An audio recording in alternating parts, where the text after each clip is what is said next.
Hey, everybody, this is Critical. The history of Jesus Christ. It's only been 2 weeks and there's a million fucking things to talk about.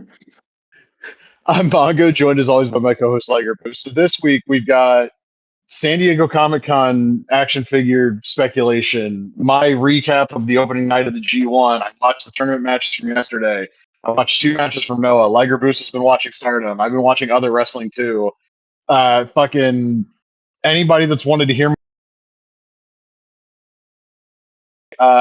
fucking somebody decided to make an AI slot pro rest history website. KWK fucking showed the final versions of Tenyu and Kabuki. There's a lot of shit to get to. Indeed. But before we start, how are you doing? I was doing good until like a few minutes ago. I felt like I was going to throw up, but I don't know. It's been a strange week. Yeah, let's just get into it. All right. So I started as a supervisor. I got promoted. I did 9 days straight, and then it was time for the G1 vacation. And I'll give my thoughts on that real. And by real quick, I mean this is gonna take a minute. So my friend flew in on Thursday. We kind of just hung out at my house, and then we took off for the great city of Chicago, or rather the suburb Hoffman Estates, on Friday morning. And I had the brilliant idea of we should leave my hometown no later than 8 o'clock, because that'll put us getting there, at like noon local time on Friday, right? Yeah. Hey, fucking Chicago traffic on Friday at like noon, 1 o'clock. Yeah, it still fucking sucks. A lot of people don't know how to goddamn drive on the road. But we got to the hotel. It was the Holiday Inn near Now Arena. And that arena is literally walking distance from the hotel. That's good. Also walking distance from the hotel is the world's largest Cabela's, which is a hunting store. We didn't go in there, but we kept joking that we. And then there's a place called Main Event Entertainment, which is kind of sort of like a Dave and Buster's. So like we got kind of settled in the hotel room, watched some stuff on YouTube. We went over to Main Event, got something to eat, came back to the hotel, got an Uber to the Fan Fest, right? This is where my enjoyment of Chicago as a city really began.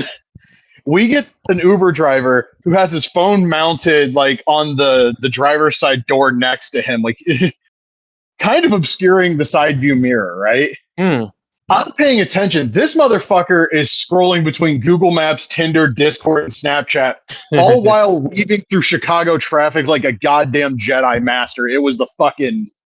I was like, I feel completely. If this guy's willing to hot swap between this many apps while driving in Chicago, there's nothing bad's gonna happen.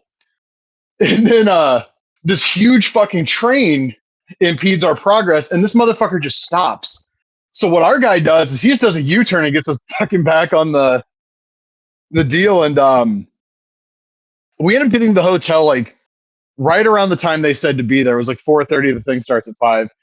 They cram like 50 wrestling fans into this small little conference room for the G1 talk show, and I had like a killer headache. In the pictures with Aaron Wolf and Goto, and I'm not even really looking at the camera. Like my head was like pounding. And I found out that the hotel has ibuprofen. It's $2 for 2 tablets, which is a fucking ripoff. But when you need it, you pay it. Walker Stewart's a big motherfucker. I told you. Yeah, well, I never actually really seen him, and he walked by us when we were in the lobby, and I was like, yeah, he's a big guy. Wider than me, only a little bit taller, but that's a big motherfucker. His wife, who I didn't realize was his wife, she was in the room and people kept standing in front of her, and she was getting kind of like, can you just like not stand in front of me? And I was like, why the fuck didn't they just like, why didn't Walker's wife get like one of the chairs? Like, why is this woman standing? She's married to somebody on the fucking deal. There was a couple in front of me, and the guy had like the Great Nita face paint on like half like DPW too. Right. This motherfucker and his girlfriend kept bumping me. Like they were standing so close to me. If they moved, they hit me. You'd think after 2 or 3 times you might fucking take like, oh shit, man, I'm sorry, and take a step forward. No, they didn't at all. And I'm hearing this guy talk to his girlfriend saying like Hinare is like Jacob Fatu, but more wild. They're nothing alike. And like, oh, you know, in Japan they take wrestling more as a sport, and I'm like, not in this company, not in any of the mainstream companies. I don't know what the fuck you're talking. And like between the meet and greets, that couple, they were just like sitting on like the steps in the hotel, and people would walk up because like that's how they get to their room. And these fucking people, they would just be sitting there and he'd be, oh, I'm sorry. And then he would get up, his girlfriend wouldn't. And after a while, people would just be like, oh, fuck it, we'll take the elevator. He's like, no, you can go up the steps. And it's like, after like 3 times, maybe just fucking move. How do you have this little spatial awareness? But the talk show was interesting. I got a picture with my close personal friend, Chris Charlton, and anybody that knows me knows that that's a bit. Because he blocked me because I told him how fucking inaccurate Lions Pride was. But it was funny. I told one of my friends in a group chat, like, I'm gonna get a picture with Chris Charlton, and then I got it and I sent it and I tagged him and he was like, oh my fucking god. And I'm like, yeah, I wasn't lying. I was gonna do that bit. I did the no fear pose with Oiwa because I was like, Ice didn't get up from his chair for anybody, and I was like, who gives a fuck? And I was like, I'm meeting Oiwa, and he's fucking awesome, like great wrestler. And I was like, hey, can we do Takayama Omori no fear? And he kind of looks at me like he doesn't know, and he's like, yeah, sure. So we do the fucking deal, and then before I walk away, he's like, no, we do my. So I got to do 2 different poses with Oiwa, and I think everybody did. He was getting everybody to do the fucking the grip. And then I met Aaron Wolf. That was cool. And what they were doing was like, if you didn't do a pose, it was like you, the wrestler, and they held up the 8x10 they signed. Wolfman starts to hold it up like, actually, can we do grappler pose? Like, the pose he does in his fucking. So we did that, and the guy taking the picture's like, oh, that's cool with the pose and everything. And I'm like, yeah, why the fuck are we not? Why are we not like actually making the most of this opportunity? And so like I get in line to meet Hiroki Goto, and I've got my Shibata the Wrestler t-shirt on, which Ryohei Oiwa noticed immediately. He's like, oh, it's a wrestler. And he says something to me about Shibata that I didn't quite hear because people were fucking being loud, which I'm not a fan of. But I get up to Goto and he sees my shirt and he like his face changes and I'm like, oh, cool. I might have made Hiroki Goto's day. He's doing like a generic pose with everybody. And I'm like, is it okay if I do Shibata pose? And he kind of looks at me and he gets a little fired up and he does a pose. That was awesome. I can't post the Ice picture publicly because we're both throwing up a middle finger. And for reasons I might have explained before we started recording, there are people that I work with that are watching my social media to fuck with me. They don't have access to my Instagram though. Next day, G1 show. Long story short, best show I've ever attended. 9 matches. We were in and out in just over 3 hours. Takeshita and Tsuji had a great main event. Oleg and Oiwa had my favorite match on the show. It was like an 80s NWA match. Newman and Uemura was really good.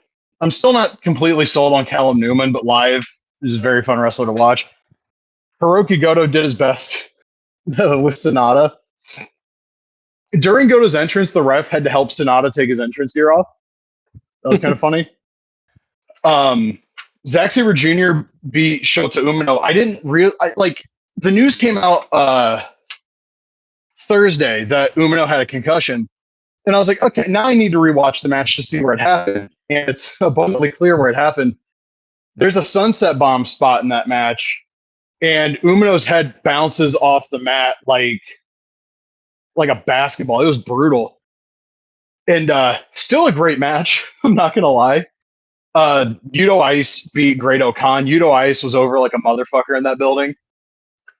He debuted a new theme song. It's really good. It's catchy as shit. Oscar beat Ren Narita. And I really hate...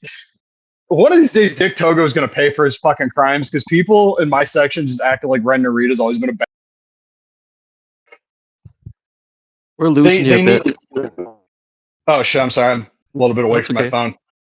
But people were acting like fucking Ren Narita's a bad wrestler. He's not. He's good. He's very good. What was the second match? Was that the second match? Oh, no, the second match. So Jake Lee committed my own personal 9/11 by beating Shingo Takagi. My friend Jacob took a video of my reaction. It's only half of it, but it's me screaming, "Why? What did we do to deserve this?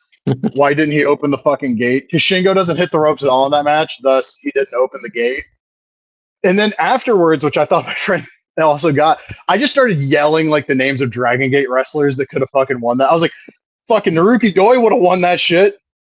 Fucking Masato Yoshino would have done the deal. Fucking CyberKong would have packed this motherfucker up, which got a pop from people in my section, not just my group, but like other people.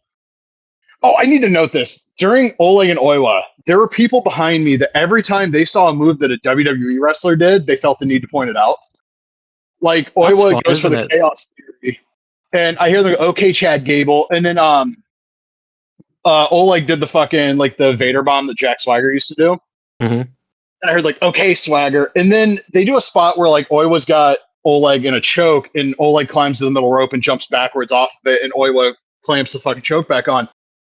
And I heard, "Okay, Gunther," and I have a video of me recording that spot, and I go, "Yes, a move done by a WWE wrestler is done by the WWE wrestler and nobody else." And you know what's crazy? I didn't hear a fucking word out of them the rest of the night.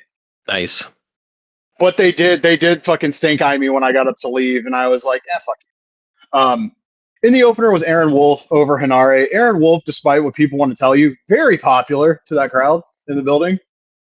It's very interesting that like both the Western and Japanese fans have kind of like a 50-50 sentiment on him on Twitter, but in the building, people were really into Wolf. People were really into obviously Takeshita. They drew 4,100, which is I saw people shitting on that number. Like, go look at what New Japan was drawing when they were hot here. 4,100 is not that goddamn far off. No. Somebody sent me a tweet where it was like, well, if Tsuji wouldn't have disparaged AEW and if he would have appeared on Forbidden Door, it dawned on me that part of the reason I just don't want to watch the AEW product right now is that would lump me in with the kind of people that say shit like that. Yota Tsuji working the fourth match against fucking Jack Perry on Forbidden Door wouldn't have meant a goddamn thing for G1 ticket sales. And I'm so tired of this, like, because Ospreay's little fucking meltdown, which it's really crazy that a guy that can't read is able to read and comprehend well enough to respond with an 8-paragraph fucking message board post. Can I just say that? You get the people that are like, New Japan should be thankful to AEW. Why? Because they bitch all of their fucking talent constantly, and we've seen it. The fucking Triangle of Madness won the belts in Stardom. Will Ospreay holds a belt in New Japan. Moxley's held a belt in New Japan. What New Japan or Stardom talent have won a fucking AEW title? Exactly. This isn't a partnership. This is we're going to expose your talent to our audience and then sign them the second they're fucking available agreement. And my hope is that TV Asahi is able to pay New Japan talent a little bit more, but also it doesn't seem like pay was the issue with Bushiroad so much as the front office kind of fucking driving everybody off. But my hope is that like things can turn around to where the Japanese promotions don't need to bend the fucking knee to AEW because this shit's ridiculous. Like, yeah, I mean, in regards to like the Triangle of Madness, like obviously as soon as that match was announced, I knew they were gonna win. But yeah, it's what I don't know what the end game is. Like obviously someone from Stardom they're gonna win the belts back. But if the only win they're gonna get is like a 6-woman tag and not like a win over Tekla herself, it just I don't think that's good enough. I don't think Tekla's eating the fall when they do lose those belts back either. No, she wouldn't be. No. And like their agreements, the only agreement where it seems even remotely equal footing is CMLL, but also like I remember when MJF buried Hechicero and then beat him on pay-per-view. And another thing, like I laughed when Chris Charlton got in trouble for all the shit he said during Wrestle Dynasty last year. Why were AEW so goddamn mad about that, but MJF was allowed to go out every fucking week and call New Japan a pissant indie company before he faced Tanahashi? Beats me. Yeah, very again, I wish the Japanese economy was strong enough to where they could just go full on walled garden because I kind of don't think AEW deserves the agreements they have because they're not like you can mention like, well, WCW didn't really put any New Japan guys over. WCW also showcased the New Japan talent in a much more positive light, and they did win matches over fucking WCW guys on TV. they also like actually sent people to New Japan to work tours, which I mean, within the history of AEW, they've barely done. Like Nick Wayne in the fucking Gates of Agony. That's Yeah. it. Like you hear like, well, New Japan hasn't sent anybody to AEW for an excursion. Yeah, you know what? If I was New Japan, I think I'd rather just send them to like fucking Noah or Dragon Gate or CMLL, where they're actually going to work instead of getting warehoused away on those stupid PBS Studio ROH tapings that happen once a fucking month, and they're going to work like 2 matches that day. You're not going to Yeah. develop talent that way. And you know what? Here's my hot take for you. You're not going to develop talent that way, and that's why AEW's younger roster lags so far behind. If you look at any of the top men's Japanese promotions, you look at the like sub 30 crop in New Japan. All of them are better than the sub 30 crop in AEW. Oiwa's better than like the majority of that roster. Tsuchi's better than a lot of that roster. And when I say a lot of that roster, I mean in general, but specifically like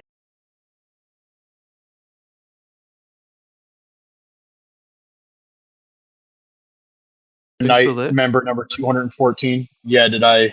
Yeah, we lost you for a bit there. I really hate this new phone, man. You know what's wild to me is that you had Dynamite Kid involved in Tiger Mask's New Japan retirement, at least, because I guess he's working at the Proto shoot now, which was kind of wild seeing that after the big retirement ceremony. But I you had guess him it's work, to make up for that date that they yeah, were supposed to do in Jersey.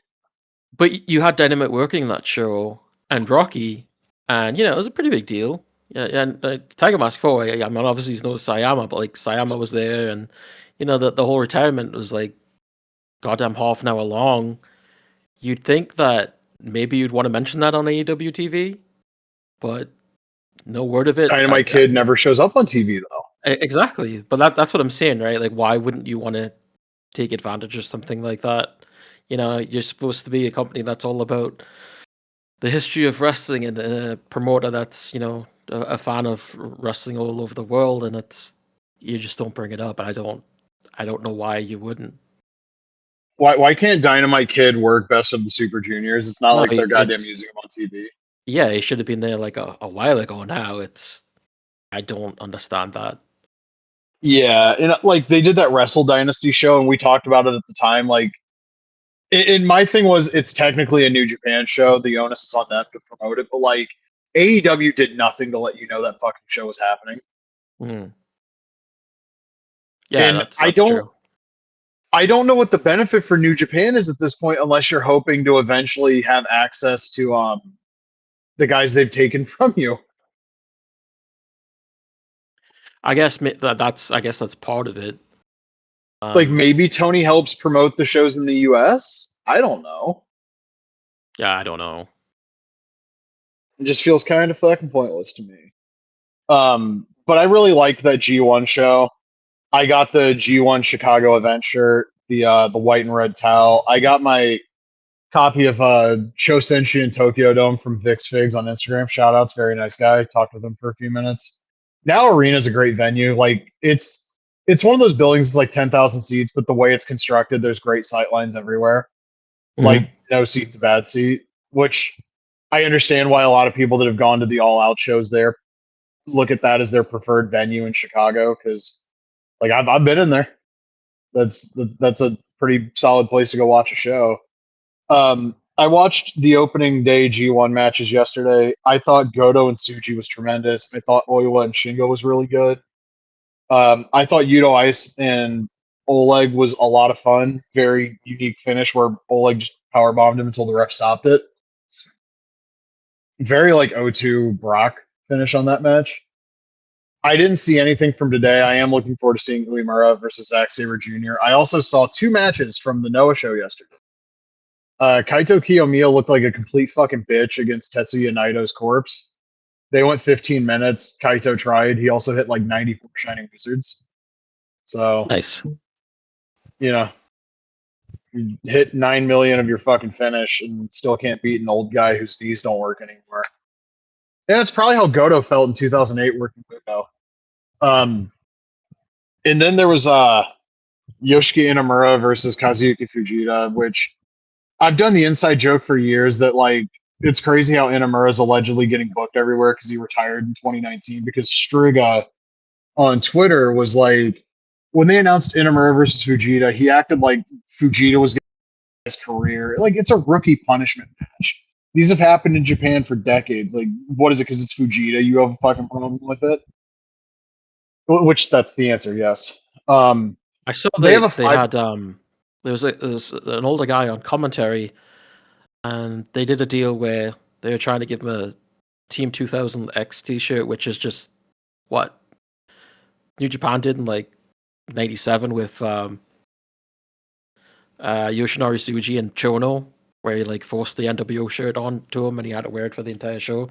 Seemed like the same idea. Yeah, they did that before the tag title match. Inamura Fujita went like 5 minutes, and by and of itself, like it was okay. But like this should have been a big moment where somebody in this company finally fucking beats Kaz Fujita. That crowd did not give a fuck. And I was just kind of like, yeah, They should yeah, actually put young guy. the 200 seconds title on him. On Fujita, I agree. Yeah. That'd be cool. Um, I'll let you talk about Stardom because I don't want to go on a tangent about how I watched 2022 Noah for like another 20 minutes because I Yeah. did that last week too. They had their the opening of the 5-star, Grand Prix, which is their G1 or Continental Classic. They had problems ordering with the order page. Like it wasn't accepting visas for some reason for a bunch of people. I saw something about that. Yeah, I don't know what was going on. It was the website that they use for pay-per-views is a company called Stage Crowd, which is usually very easy to order from, but I guess it was causing some issues for some people. But I had no problem with it. It was a decent show. I don't think there was anything necessarily below me. I mean, like the closest thing is probably the main event, Shuri against Natsupoi. But overall, the show I thought there was the most of the matches because it's a GP. The GP you get like a whole bunch of matches on one show, and they tend to be shorter in length because they don't want you there for like 6 hours. But like a lot of the short matches they had were pretty fun. Mei Seira and Rina Yamashita was really fun. God, I'm trying to remember what else was on the show. My brain is just fried. I'd have to look it up. What did they have? Help me, somebody. I mean, I guess the big thing was like other than the main event, was the Artists of Stardom 6 women titles, which was the Triangle of Madness against God's Eye. It was funny because Tekla said that she had a surprise for Ataru Okada, and I thought that there was going to be some like connection with Hate. I thought that was going to be like the surprise that they were going to band together or whatever. There was no surprise. So, but they started the match by throwing God's Eye into like the crowd where they they tell everyone to get away and they throw them into the rows of seats, which is something that Hate does like every time they have a 6-woman and an 8-woman tag or whatever. So it was like a Hate style match. It was all right. I'll say this: like watching Sky Blue work with them and Julia Hart work with them, it seemed pretty obvious that if you're going to pick one of the two, it should be Sky Blue. She started working with Hina at the start of the match and just felt like a lot more natural. It looked like when Julia Hart did her like her Undertaker or Shinzaki rope walk thing, it looked like at the end she turned it into an arm breaker and she like ended up on the floor. I don't know if she felt like the apron was larger than it was or what, but it looked like a rough landing. But yeah, other than that, I mean, it was fine. Other matches on the show, I'm remembering now, it was Aya Sakura against Hanako. I thought that was a really good match. Sayaka Kurara wrestled Akira. I always forget Akira's last name. That was pretty fun. So yeah, I mean, overall, it was a pretty decent show. I saw someone beforehand calling it slop, like before the show even started. And this is a person whose username had like one of the wrestlers in their username, and I was just like, "What's the deal here?" People are so strange. And I started watching the show today. A little bit of it, not too much. I couldn't sleep because my sleep's all fucked up because of the previous show. So I was like, well, I'll check what's going on. And like I said, yeah, I saw a little bit of it. So I'll watch the rest later today. Uh, yeah, and I've actually started watching CMLL regularly. One of our listeners was like, "Hey, you should watch CMLL," and I was just like, "Yeah, but I watched Stardom and I watched Dynamite, and but it was last week. The Cubs fan was tweeting about watching it, and I was like, "Well, this has got to be like the Fox Sports Mexico show, right?" So I turned it on, and lo and behold, there it was. So I watched last week's show and I watched this week's show. This week's show featuring Dave Meltzer in the crowd. They give him a nice little introduction, and he looked like he didn't want to be on camera. And to see like people like just being so petty over it and bitching about it is just ridiculous. You know, like who gives a shit? They introduce him for like 5 seconds, and you're gonna bitch and moan about it. Um, so yeah, I watched that. What else did I watch this week? There was something else, and I'm trying to think of what it was. Can't remember. Maybe I didn't watch anything. I don't know. It's been a long week. So I got Wrestle Universe back. That's how I watched the Noah show. And I remembered a few years ago Oh, um they did some Cork and Hall shows that had like the cinematic cameras they started using for the entrances on the big shows.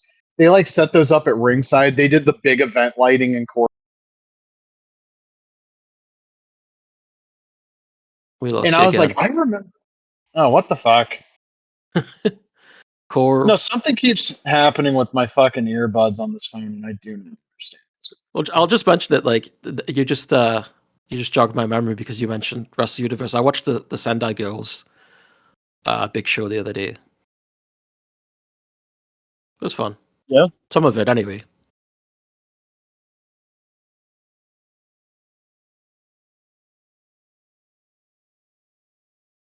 Okay, my earbuds did something weird. Are we back? Whoa, you sound super robotic.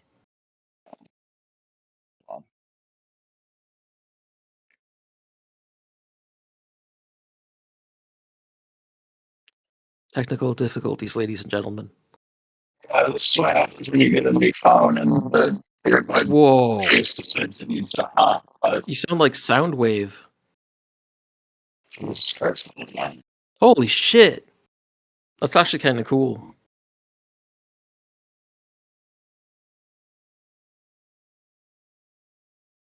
And he's left. It's just me and you now.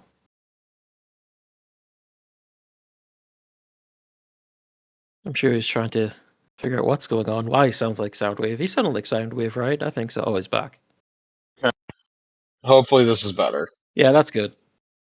I don't know what's going on with this fucking phone. It's very annoying. I've not had audio drop during Discord calls until today though. Um, but yeah, I was watching like these Noah shows from like 2022 called like Step Forward.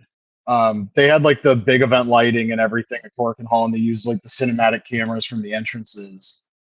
And it's like a completely different look and vibe. And I really wish somebody would set up some shit like that at Cork Hall again, especially because we're not coming out of COVID and you can run full capacity at Corkin. So I think it would look really cool.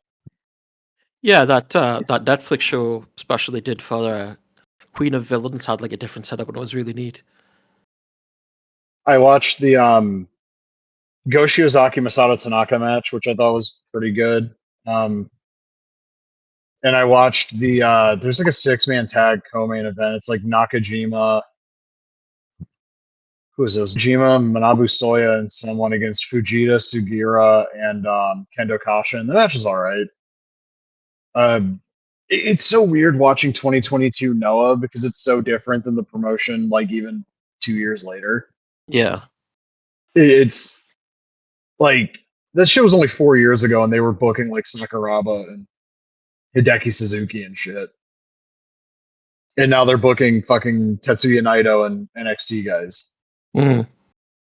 Shit sucks. Let me see if I can find my 2022 matches I enjoyed. Because I don't. No, none of the stuff from those shows made it on there. What the fuck was my problem? There's a lot of AEW on this 2022 list. A lot of New Japan and Noah too, and a Tokyo Joshi Pro match. Oh, nice. Huh. It was Mizuki and Miyu Yamashita. Okay, so this was I got Wrestle Universe because I wanted to watch the Noah New Year's show, where fucking Mark Pickering misses Sakuraba doing a jumbo tribute where he does like the high knee and the fist pump, and then Nakajima does the Northern Lights bomb, and that dumb fuck calls it the Emerald Explosion. Yeah, that guy sucks. I watched a bunch of K1 the other day too. Like, no reason. I just felt like watching some K1. Yeah. Um, Did you know that there were 7 Tiger Masks? Are we counting like Tiger Mask W in that? Not including the Tiger Mask W, there's 7 Tiger Masks. Huh. This is according to Wikipedia anyway, which is never wrong. But the reason I mentioned it is because like the last guy, and I think he was a part of the Tiger Mask 4 retirement ceremony, was a guy called Takaru, who was considered like the 7th Tiger Mask. And before him, there was like an old kickboxer that accompanied Sayama during a show in 2013, and he wore gear that was similar to the Tiger Mask movie that was coming out that year. And he didn't have a match, but like I guess Sayama considered him like Tiger Mask as well. I thought the last one was Minoa Man, but apparently there's been more. And then Ibushi played Tiger Mask W to tie into the new anime. Yeah, Yeah, it was cool. Yeah, because they had him face characters from the show, and they had a girl that was on commentary that was kind of like the girl on the show that was like his manager or whatever. Yeah, that was neat. I need to find that Kiniko Man show that they did that one time.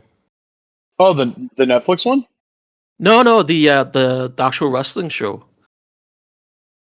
Why do I have no memory of that? Yeah, they had I think actually it was Minoa Man that played King Muscle, I think. Yeah, that tracks. Yeah. Yeah. So do you want to talk UPW or Pro Rest Project? Because I got enough for both of them. I don't, whatever you want to do. All right, so we'll go chronologically. So Peggy7 from the KOC server was teasing a website that was going to be this exhaustive history of Japanese wrestling. Now, I don't know if we had talked about this before it went up, but I talked about it in a group call with a couple of my friends, and I was like, that picture he posted looks a little like my spider sense went off. That's AI. I didn't even know about it until like the day beforehand. I hadn't seen anything about it. All of a sudden, on like Instagram, he posted about it in the Freem server too. I remember that back in like May. Oh, because he started following me on Instagram. I didn't even know it was him. I was just like, I don't know who this guy is, but okay. I hadn't heard anything about it. So he posted a video that was like the day before a teaser, and I'm like, that's obviously AI. And I was talking with my friends in a group call, like every time somebody pops up to be like a fucking I'm the authority, I'm doing this to preserve Japanese wrestling history, present it for a Western audience. There's always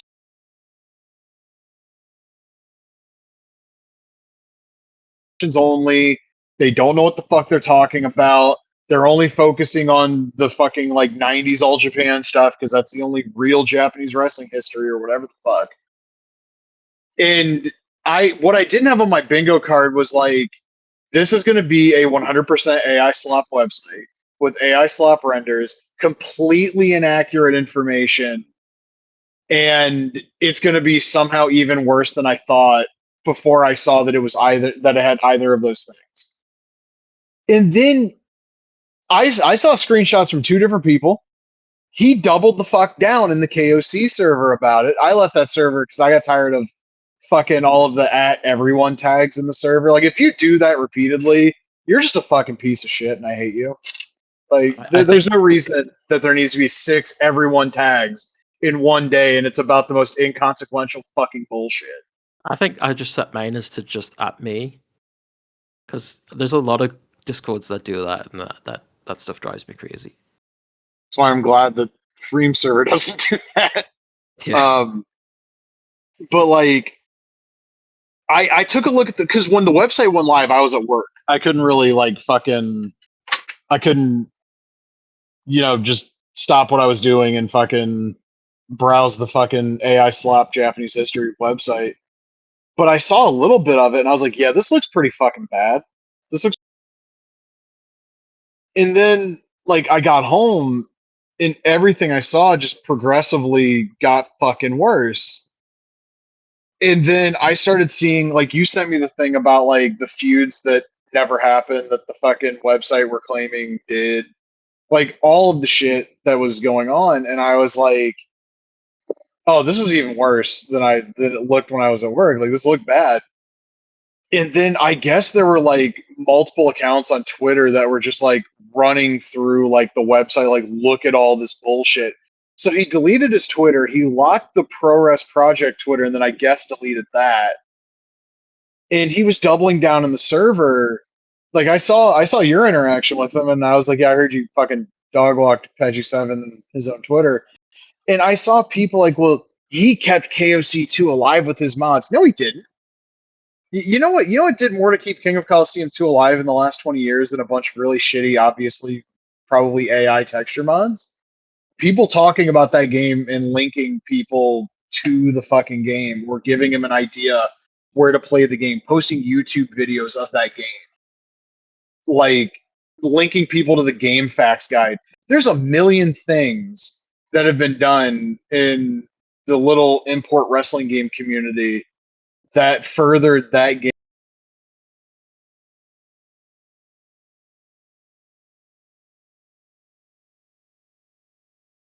God, your mic is taking a beating today. Yeah, it is. It is what it is. But like the whole he kept KOC2 alive. No, he did. That shit bugged me. I mean, I appreciated what he did with KOC2. A lot of the textures in that game, like default, they're actually the textures themselves, like the images, are faces of actual wrestlers, but the heads and stuff are like deformed to make them not look as much like them. Right. So, I mean, I appreciate the work of trying to make people look closer to who they actually are. And I know a lot of people, or some people, appreciate like having current wrestlers in. Yeah, and I've talked about before. Like, I'm not really a fan of that because you can't put their current moves in the game. But some people seem to like that, and the translations and everything, and the theme songs. So I mean, I helped him with that originally. He asked me for some stuff, and I did a video on the music, and as best as I could. I mean, I'm not an expert on it, but I tried to help out. I tried to do my own textures, but I'm fucking awful at it. So when I saw his, I was like, okay, somebody knows what they're doing. Awesome. So yeah, I appreciated all that stuff. But now I guess he's deleted the Google Drive with all the texture stuff in it, the mods. Which, I mean, I don't know why you do that, because when you're talking to me and you say, like, I do have people supporting me, and there's people that in the Discord that were supporting him, and then because you're mad at, Twitter or at me, or a combination of both, you just delete it from everyone. Like, I don't. That's silly. And I didn't dog walk him. Like, I maybe my criticism is harsh, but like, I was I'd argue it was disappointed. valid. I was very disappointed because like I said, I didn't know anything about it, but then like finding out that he was behind it, and what he was trying to do with it, I was like, okay, and I'm not even like, I wasn't upset if like AI renders and everything. I'm guilty of using AI. I've used AI for this very show, and if people want to give me shit about that, they can. It's dumb, but I have used it before because Sometimes I have ideas and I can't figure them out myself, and I'm not. It'd be silly to pay someone to do like the littlest thing when this takes me 5 seconds. So I understand it in that regard.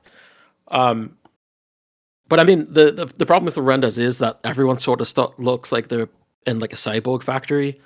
Like every man's looking straight at the camera with a white background. Every woman's got a black tank top on, and some of them just ended up looking really weird. Like a one that people pointed out was the Dynamite Kid looked very strange. Excuse me. But it was the inaccuracies with like the feuds and matches was just like that. That's just you can't do that. You know, if you're gonna put up a website, be it a historical archive of Japanese wrestling, then getting that stuff wrong is just like that's absurd. You can't open a museum and like say JFK was shot with bubblegum by Homer Simpson. You know, and if someone brings it up to you and you go, "Oh, well, I can fix that." Well, you know, you think that Should have fixed it. It should have been correct before you even put it up, and then it seemed to me like you don't understand coding and it's above your head and yeah. I don't understand coding and I don't need to. You know, I understand what's wrong here. I mean, that's what it is at the end of the day. All I need to understand is what's on your website. Yeah, I don't need to understand how you coded it. I just need to understand that the information there is correct, and it was very, very wrong. And you know, Also, he's using footage on his website he 100% does not have the rights to. Oh, you like some of the images and stuff? No, I mean like on the main page, I'm looking at it right now. There's like clips playing like Baba at the Tokyo Dome in '99. And I can tell you right now, this is taken from the Hayabusa Com DVD, which means he rated Classics Pro 83's channel for some of the stuff. Well, yeah. Every fucking time, man. Every time somebody tries to do some shit like this. The lone exceptions were like, you know, that weirdo fucking Stewart with Strong Style Symphony and the sites that splintered off from that. That's like the only exception to people trying to like catalog Japanese wrestling history where they were actually putting in the work to get the shit right. There's also sites that like you think of something like K-Brada, which hasn't changed its design in like 30 years or something. Yeah, And it's a very 90s website. Has all the match reviews, has like the star ratings in the tape section itself. And I also think like Corey's wrestling tapes, he was trying to sell his tapes back in the day, but he used to provide pretty good descriptions for the matches that would get you excited. And you can go to those websites now, they're still available, and read up on them. And like I said, they've been around for 30 years using HTML, and they're good. Bahu FMW, right? A great archive. So I thought this was an opportunity to bring everything together with like, you know, like a modern look and stuff, but the AI integration just like what did you expect? Like, what did you expect people were going to react like? You know, I mean, some of it was over the top. Don't get me wrong. Like, I don't think anyone is actually sending death threats, but like people were saying things. I don't think so. Like, I don't think anyone was going to go to his house and do anything. But like, yeah, that's over the top, and people are being dramatic for the sake of it. And you know, I saw somebody like post his own Twitter, then also post his LinkedIn, and I'm like, that's a bit fucked. Like, how you save that stuff for like racists and terrible people, you know, that should have their information exposed, not for somebody that's created an AI website with inaccurate information about pro wrestling. I think that's a bit far. And he said to me in the Discord, he's like, "Oh, so you think like death threats and, you know, doxing people is acceptable?" And I was like, I never said any such thing. I even went on my Twitter and said, this isn't right. Like, I copied and pasted the link in the screenshot it and posted in the Discord. And he's like, well, you didn't say that here. And I was like, well, I didn't say it was acceptable either. The only reason I didn't post it in the Discord to begin with is because you're already disagreeing with me on the website anyway and providing like one word answers like, cool, okay, whatever. What difference would it make in the Discord if I said, yeah, that's wrong what they did? It wouldn't make any difference to you. You would have just said, wow, thanks. And that's it. So like, what difference? There's none. So like, that bugged me. Like putting words in my mouth and saying I agree with what people are saying. Fuck off. Like, and then there was other Yeah, things like yeah, just the whole thing like, oh, coding is above your head, and then the last thing he said was like, and he's like, you're raging, and like I was literally just lying on my bed at the time, like I was not raging. it Like looked like he was the again, one who was upset more than well, anything. again, maybe I'm harsh in my criticism, but that's because I expected something really good. But like, and then he's like, yeah, you're lying on your bed, go and touch some grass, and I was like, artificial or, and he didn't say anything after that. But then like to leave the server and take down your KOC stuff was just like, dude, that you're just being over dramatic. And then I actually went on the website and I noticed he had updated the Russell section, like the stuff again about Shibata feuding with Inoki and Hashimoto was removed. The stuff about Cactus Jack and Nonita was removed. The stuff about Julie and Kana was removed. So it's like, okay, you are fixing it. You know, people have said what they've said, and I mean, you've destroyed a lot of of interest in the website. But okay, you are trying to fix things, and then he just like locked the Rustler section down. So I don't know. You know, maybe there's a chance that he'll make enough changes that people, you know, it'll be something good. Like I'm not saying it's impossible, but I don't think this was the correct way to start it. And you know, taking down all your stuff because of it is just, I think it's petty. I think no matter what he does, the well got poisoned with that. And I noticed that Pro Power Twitter, the one that does like all the translations of stuff, Hmm. somebody noticed like that's obviously AI, and they're going after Yes, that is. Page Yeah. too. Yeah, Yeah, forgot about that one, but when you see those long paragraphs, it's like yeah, and a lot of the stuff in the on the ProRes project and then the bios and stuff was like when when it first went up and I started reading it, it's like I know what it's trying to say, but no one writes a sentence like this. This is too obviously AI because the way it's it's like wording reading the things. Observer site now. Well, yeah, pretty much. So yeah, I mean, I didn't expect to see much about it because I feel like I had it out of my system, but like again, the thing that just bothers me most is like taking all your mods down and like I don't know if you feel like you're getting revenge on people who did nothing wrong or I don't know. If you're mad at people for pointing that shit out, then I Don't don't know, do it. man. That's yeah, like if you would have thought like 5 seconds of critical thought, would have would have probably led him to the conclusion that I might piss a bunch of people off with this. But also like we've seen it with like action figures. Wrestling fans will just accept whatever you fucking hand them until somebody tells them no, this sucks, stop supporting it. And then We've seen like that. 60% of them still won't stop. Yeah, I mean, there was people in this code, like I said, that supported it. No, like, don't pay any attention. There's nothing wrong with AI or whatever and stuff. And it's like, but Okay. the way he like hid his replies that were negative and like just kept all the positive on Twitter and stuff. And like, I guess all the comments, the negative comments disappeared from Instagram as well. And it's if you're gonna do something like that, you realize you can't really live in a bubble. People are gonna have opinions on it. Yeah, you're not gonna. There's not gonna. What did he expect? People to like prostrate themselves on the ground in front of him and thank him for this incredible resource that's incredibly inaccurate? I don't know. It was really disappointing. And yeah, I don't know. Maybe I was a bit too harsh, but I mean I didn't say anything like I wasn't saying anything personal, but I felt insulted when he's like, "This is over your head," you know, this and that, and putting words into my mouth, things that I didn't say. I mean, I didn't do that to you, so why are you doing that to me? Because some people feel the need to be condescending when they get called out. Yeah, well, that's Unfortunately. happened a lot lately.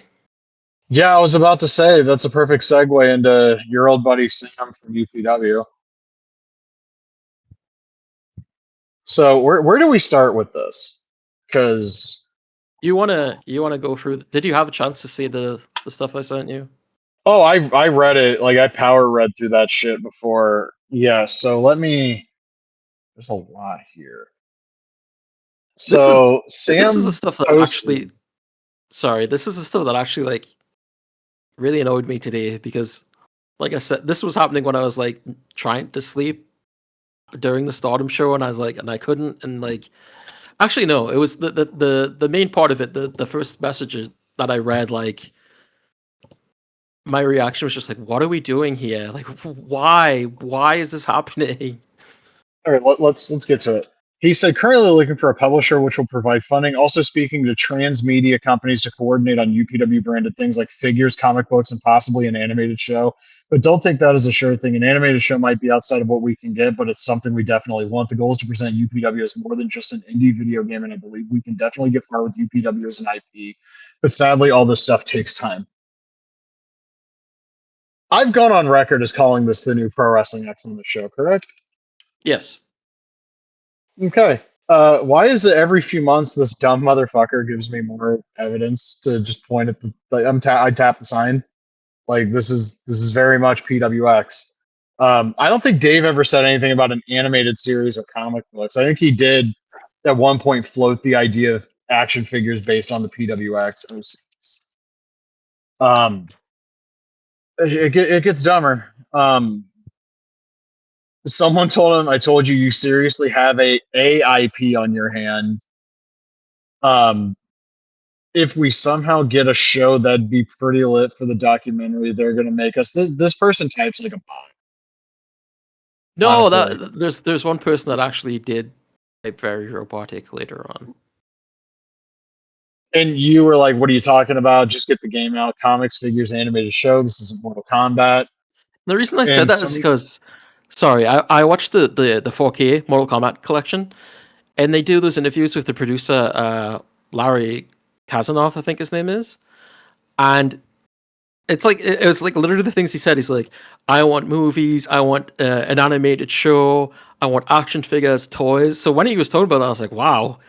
I was like, but this isn't. You don't have the same thing yet. But anyway, go ahead. and then Sam gets really condescending. I'm pretty sure his profile picture is AI. Also, it just kind of looks like it. You frame it as taking time away from development. You do realize the developers on the team wouldn't be the ones making the figures, right? No, South and Rush No, Collectors would be. I didn't I answer don't. that because, like, of course I don't. Don't be a maroon. Of course I don't think that.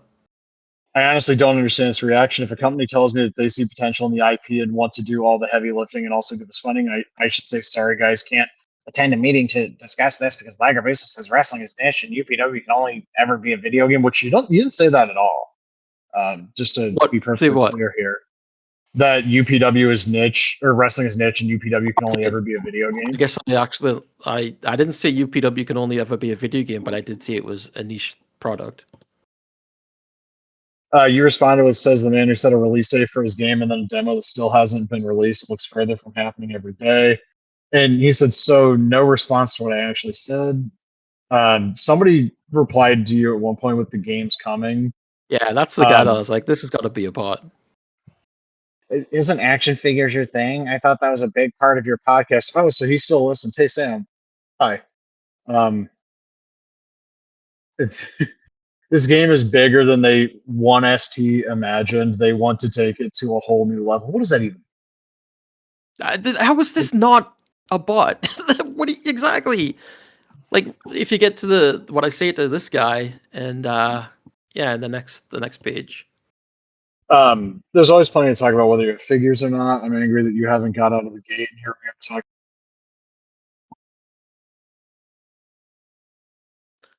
Oh, What's we on lost here you. it follows your every word.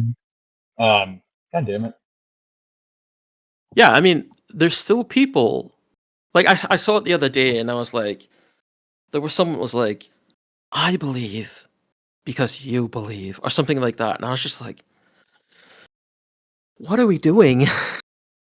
And I never imaged I would be talking with the companies we've been talking to. Okay, buddy. Well, I hope THQ Nordic plays you like a mark because that's clearly what you're implying here. Here's the thing. AEW is the number 2 wrestling promotion in the US. They have Sting and Chris Jericho. They had CM Punk, Cody Rhodes is in the game. They had a lot of big stars.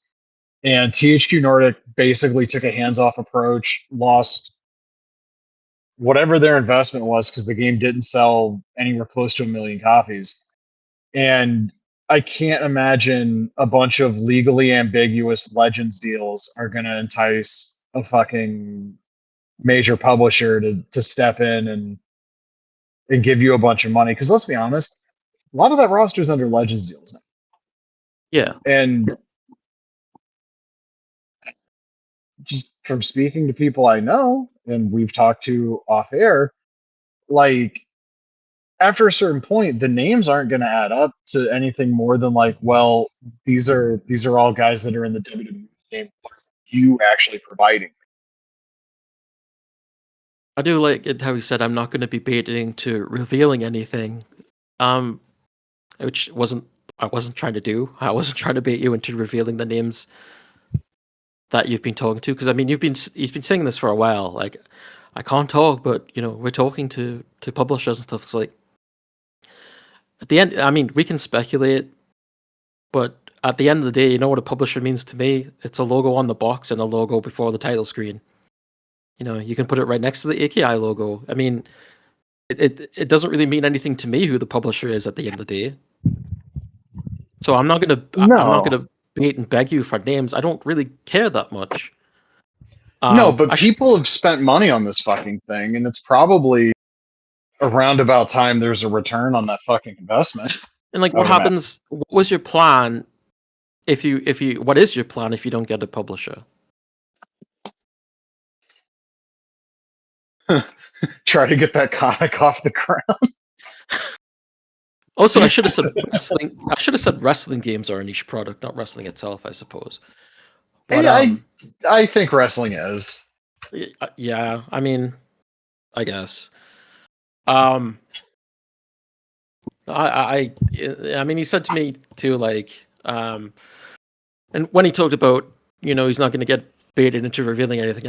I said, I mean, it would be funny if you did, because it would be a total lack of professionalism. He said, which is why it won't happen. Anyway, fun chat. Have a good day, man. And I said, you too. I look forward to the Ultra Cinematic Universe. Yeah. So here's my thing. I've been banging on the idea that they've shown no real progress for years. I've been banging on the idea that demo is supposed to be out like 2 fucking years ago now. The full game was supposed to be out by now. They have 300 people signed allegedly to these deals that we don't even know if they can't be in perpetuity. And also, a publisher is not going to want to do the rev split bullshit, so that's going to be out the window. And if you're not going to do, if you I imagine if you can't honor the contract you had people sign with the rev split, then you don't really have anything. That's speculation on my part, but that seems probably about right, wouldn't you imagine? Yeah. Can you read the last few pages, because I like this stuff. Did I not? There's 2 more images, and then there's another image as a separate message. The scope has expanded. The vision is clear. The dawning of Ultra Pro Wrestling draws near. That being in all caps is really funny. I didn't realize I was typing like Vincent Price there. But yeah, that was the guy who was like posting like pieces from a press release that's like he was a bot. And said like they're doing what AAA studios are doing, and like the business side of things that Sam can't fully mention, the growth of not just making a video game. So they're doing what AAA studios are doing, but we can't talk about what AAA studios are doing, but what they're doing, but it's like AAA studios. And he talks about fans have brought up ideas, and Sam has thought about implementing them into the game. Yeah, he has 9 million ideas, but he has no fucking game. And the whole thing of like, they're doing what AAA Studio is doing, but and then he says like, what was it? And not rushing out a half-assed broken product. Isn't that what AAA studios do a lot of the time? The majority of AAA games, yes. And that guy again said, if we get Figures a TV show and more, that would be pretty lit for a documentary they're going to make on us. I said, what documentary? He said, the documentary on how awesome and swag and cool and awesome UPW is. That person types like a bot, bro. No real human being talks. Well, I can't say no real human being talks like that. I overheard somebody asking how swaggy the merch was at the G1 Open last weekend, and I was like, I didn't think we'd talk this way. That's crazy. So in response to that person, I posted Deborah Wilson hitting Will Sasso with a chair. And he said, "Do you want to fight?" I said, "No, you've got the power of anime god on your side." And he said exactly. So at least he was pretty funny about it at the end of the day. I'm dying here. I genuinely don't see a universe where this fucking game comes out at this point. Because remember, like, when he was like, well, we're going to be doing Create a Fan, and we're like 3 years into this or whatever. And I'm like, can you just like fucking put the game out before we start branching off into all this dumb bullshit? And like, wasn't the top donate on Kickstarter, weren't they getting a belt? I don't even remember. I haven't thought about the Kickstarter since like my bank flagged the Kickstarter charge as like fraudulent or whatever, which that's a Kickstarter thing that's happened. It is what it is. Also, like, I actually would like to know these media companies that are taking you for a ride, because who says, yeah, we could have like an animated show? Like, who, what? Like, you're not getting an animated series based on a wrestling game with a bunch of original characters that all look like fucking stereotypes a bootleg wrestling toy company would have come up with 30 years ago, and a bunch of legends that are under WWE. It's not happening. I'm not dumb. Like, yeah, that seems pretty far from realistic. And of all the things he said, like, and also I like the idea of like, oh, don't you talk about figures on your podcast when you talk like he's providing us content, and it's like there's always a lot. We often do shows that are 4 hours long. Like, we're not going to run out of content, whether there isn't UPW figures. And also, the whole podcast is for the fun of it, not because we're begging for content. But yeah, like the whole thing. I mean, I've tried to defend UPW, or like I've always been sort of maybe optimistic is strong, but like feel like, you know, maybe someday something will happen. And now I just feel like we're being taken for a ride, and maybe he's been taken for a ride and doesn't realize it. Because when you're talking about stuff that outside of the scope of a wrestling game, and then you're talking about we're going to be an IP and all this stuff, I think like we just had Gakto, who, you know, was someone with legitimate experience in video games, who had a very ambitious project, you know, that's being shut down, right? And also, we should note, very ambitious and still tiny in scope compared to what Sam has promised with UPW. Right.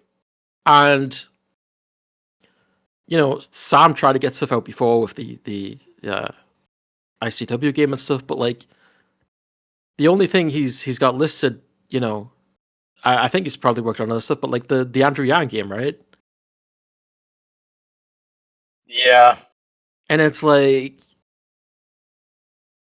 you dove in with this with like both feet, and you're not staying above the water. Like you're getting pulled down constantly. Like it just doesn't seem like anything you say at this point is a realistic expectation. Like, I mean, he's not even saying a lot. Like, it's always like we can't talk. But when you do talk about something, it's like, I don't believe this is gonna happen. No, there's zero reason to ever consider that this thing's gonna fucking materialize. And it's like, I try to talk to people, and the people that are in the group chat, that last guy was like, oh, that guy that was like, not the one you mentioned, but the ads guy that was talking like a bot, and he's like, oh, I have experience with video games and business, and I know they know what they're doing, and I'm like, well, how can you? Why would you say that? Like, what? Where do you get that from? And like the response he gave me of like, they're doing what AAA games are doing. Like AAA studios are getting like laying people off all the time. Like, and you're talking about a team right now that still has what, like, he's the only developer right now, right? Like the actual. Yeah, I think he's the only developer. There's like one art guy and one music guy. So that's not realistic. For the scope of the project that No. you're doing too, that's not realistic. And being like, well, we might get a publisher, but you don't have one. I don't think there's. I mean, wasn't it a few months ago where they talked about like the lack of money coming in? Yeah. And Well, he was here's the like, thing. They beat people on that fucking Patreon because they never really delivered what they promised in terms of like exclusive content. They never delivered upon anything they promised during the Kickstarter. I wouldn't give them fucking money at this point. I mean, I remember him saying like, if I have to close down the studio and work from home, I'll do it. I don't know, dude. Whatever, man. Whatever. What are we doing? Like, you're talking It's about like this whole goddamn IP. Just make the game. Like, oh well, we're not going to make the figures. No shit. No shit. But like, maybe you should actually focus on getting out the product you were talking out to begin with, before you start talking about people and they're going to say we're going to make figures and comics and a show and pogs and Pez dispensers and God knows what else. on cock rings or whatever the fuck. Maybe. Here's a question I have for you. Do you think Hal Haney's been paid at all? Like, I don't really want to Um, speculate, but like, I would be very surprised if the answer to that was yeah, he has. I I want to say Just based yes, on the just Power Town because thing.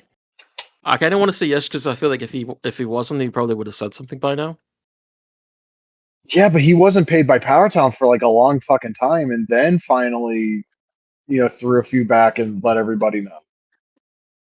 Yeah, I mean, I don't know. I would hope so because if this is another project where he doesn't get paid on, then that's really messed up, and he doesn't deserve that. If fool me once, shame on you. Fool me twice, shame on me. Kinda. I I just, just it would suck for him, obviously. yeah, Um, and but he's a really talented guy, and I don't think I would hate to see that happen again. I've said it for like the last few years. If UPW comes out and it's good, that's great. I don't think it's coming out, Oh and if it yeah, does come out, I still don't think it's going to be good. yeah. It's like at the end of the day, if he, he could. I mean, if he was to insult me and say anything that he wanted about me personally, like as long as you release a good video game, cool. Like you can say anything about me if you release a good game, and I play it and I like it, then I'm gonna praise it. You know, it's but like this whole thing about talking about all this other stuff, it's like, I mean, the thing that got me still is like the animated show. It's like I don't know who is telling you that and why they are telling you that. It feels like if that wasn't an idea he had, it was put there by somebody who's fucking with him. I don't feel sorry for Sam either way. That guy has a years long track record of making himself look like an asshole. We're gonna get UPW the stage play and UPW the movie where Sam is played by Paul Walter Hausen. Fuck that guy. The whole Nick Bockwinkel thing, like, go fuck yourself. Yeah, dude. I hope the spirit of Dusty Rhodes cuts that guy's fucking brake cables. Just goddamn, Jesus. man. Just fuck him. He does not deserve to work in the wrestling business. That guy's a fucking piece of shit. Well, maybe the wrestling business is the best place for him then. No, I think he might actually be too stupid for the wrestling business. Which think of how far you have to go for that to be applicable. Oh God. Oh, eBaseball came out this week. I Oh played a yes. game like regular gameplay, and I played a game doing the manager mode. I dog walked the Dragons second game of the season, 17-0 in manager mode. I started the Star Maker mode or whatever it's called. Be a star. I mean it's obviously it's the same as the free game that came out a few months ago, which means it's very good. And also, And the free game is also included. Like when you start the yeah, game up, you have the option to play. So if you have that installed right now, you can just uninstall that shit once you I buy think Pro it's Spirits. all is it all in the one installation? Yeah, because you have the option to choose it from the menu. Right. Yeah. Um, Also, the Tokyo Dome looks great in that game, and Oh, it looks fantastic. that made me I think it was the same with the Free game. That made me hard and sappy hard and sappy, sad and happy at the same time. Jingu Stadium looks good. Yeah, they Also, all look really good, um, and also I'm running that on my PC with like max settings, and it runs absolutely fine. it's such a great game. The actual like pitching and batting feels better than anything that isn't called MPPO5. I uh I didn't realize that when you're creating your own character, you can really get wild with like the stances and like the batting stance and the pitching stances and stuff. So Yeah, my player looks kind of weird when he's like throwing and hitting. Yeah, it's really fun. I don't I have fielding on automatic because I hate fielding in baseball games. Like it always gives me anxiety. Yeah, I've hated that since I was a kid with like baseball on the NES. my one complaint about like manual fielding is there are times like if a ground ball gets hit to your shortstop will just like fucking grab it, Yeah, and then you have yeah, the ball. 3 times in the game I played like manually, the first game of the season, like the ball just fucking went by him and it like snapped me to a completely different player, and it's like, oh, that I just gave up a hit for no reason. exactly. One time I called it as the pitcher actually, but um, I didn't realize like the bases switch on the controller pad. So I tried to throw it to first base and I threw it to third by accident. And I was like, yeah, enough of that. I'm not going to try to catch anything anymore. But it's a great game. I'm glad that they did the free one because I'm pretty sure that the Western like fans downloading and playing that is the entire reason we got the game that we got. Yeah, there's a whole like team share and player share. So hopefully we get some like people really go into it and create some like classic teams and stuff like that. And give me the classic Blue Jays. That's all I ask for. It would be interesting to see somebody do like a full on like 97 MLB mod for this game. Yeah, it would be like if anyone wants a Tokyo Dome for any wrestling projects, I recommend looking at this because it's the best one you're gonna get. Yeah, and it's an Unreal, so Yeah, maybe possible to pop that over and Fight Forever. we haven't talked But about. that's Oh, sorry. Go on. but I don't know like UE5 to UE. I think 4 is what Fight Forever used. I don't know how compatible. Maybe they are. Yeah. There is the Starcade 91 and Tokyo Dome in Fight Fire, which looks pretty cool. Um, Mm. uh, I was just gonna say, speaking of the Tokyo Dome, my mind went to VPW 2 and the whole recomp by Grix. I can't get that .bat file to run on the Steam Deck, and it's really pissing me off. I don't know. I've just ran it on my computer instead of the deck. Yeah, I wanted to be able to like play that on car rides. Can you It can you looks add it? really cool. Can you add it to Steam and like open it with Python? I tried opening it with Proton, but like it. Oh, So Proton. I Sorry. I I did the file name to match how the thing told me it needed to look, Yeah. and that was the one time it opened in Steam, and it was like you need to have this ROM. Press any key to continue. So I pressed I think I put one of the back buttons on the Steam Deck is like the W key, and then like it just closed, and I was like, was that good Mm. enough? And then I tried to open the actual exe, and it Are you using like a VPW2 original ROM, or are you using a modded one or anything? I'm using just the regular Virtual Pro 2 ROM that I've had on my laptop since like honestly not even my laptop. I've had that on like every computer I've had since like 2004. Because originally I tried to use like a modded one just to see if it would work, and it wouldn't accept it. So yeah, I had to use the original, and like all the controls were like wild. And when I first played it, I was like, "Oh, it's fine." And then I went back to it, and I was like, "Wait a minute! This is all over the place." So I fixed those, and it's proper full screen, which is crazy. Um, And like you don't get like how you, like often like the ropes on replays and stuff be like see through, or not see through, but there'll be a piece missing in the ropes, and some of the body pods might like disappear for a second and stuff. Didn't really notice that when I was playing it. Um, it'll be very interesting to see what happens. Like I don't know the ins and outs of this stuff. I really don't. But reading up a little bit about it, if I'm reading it correctly, it's like, and I mean it makes sense. You'd be no longer bound by like the cartridge limitations because everything's in the computer language instead of specifically for like the N64, right? So it really opens up the game to a whole different level of things that you can do.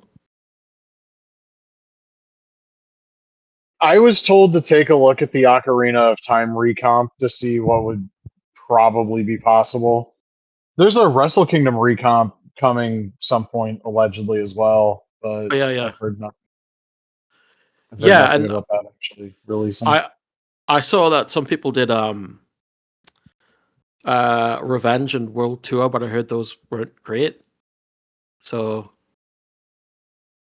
yeah, Is the World Tour one the one that was like kind of like AI slapped? maybe. I didn't play it myself. I just heard that. I can't even remember exactly what was said. I did see what he was doing the Wrestle Kingdom. He had inserted in, I think it was the Booker T model from Impact, which is interesting in theory. But if you can't, I mean, I guess you could do it with Create a Wrestler, right? But if you put Booker T in over top of anyone else in the game and the moves aren't there, then that's not something I would enjoy. Apparently, he's done an Aaron Wolf mod for 2K. We need to find a way to get that into Wrestle Kingdom. Yeah, I know It's possible, but I want it to be. The past he wasn't too happy with me, but not a lot of people are happy with me. I mean, nobody's ever happy with me, so We're in this troublemakers. community. Yeah, I have that silly little tendency to just say what I think. I'm banned in Japan. I've seen some speculation for Comic-Con that I thought was interesting. First off, to note, Hasbro's doing Legend of Zelda figures, and it's apparently not Oh, movie. It's apparently not specifically the movie; it's the franchise itself. There's two obvious interesting. ways this can go. It's either you either start with Ocarina of Time or Breath of the Wild. Yeah, I Or- think you like Ocarina would probably make a lot of sense with that remake coming out or whatever it is. Right. There's going to be 3 figures shown. I know a lot of people are really excited about these. I know that they have the one woman that used to work on the Star Wars Vintage Collection working on these, so I'm assuming they're going to be good because she does good work. Um, Speculation is we might find out who AEW is partnering with at Comic Con, but I think if Jazzwares is going to have anything AEW related there, we're probably going to. Because I don't know. Well, I mean, McFarlane's going to have DC stuff. Not much, but he's going to have DC stuff there, and Mattel's going to have their stuff. Apparently, we will be seeing the prototypes of the collector's line, and maybe a decent amount of them. I can't shake the feeling that Absolute Batman's going to be in one of the first couple of waves. It feels like you kind of have to, especially with the rumor that some of the stuff that's been leaked from McFarlane might not actually make it out in time for the November cutoff. Right. Which means those absolute figures that the renders leaked for, I'm not saying definitively we won't get them, but there is a chance that those don't make it out in time. Yeah. And if So I'm Mattel, I'd be rushing those fuckers out like immediately, all of them. I guess nothing's been said about Mortal Kombat, right?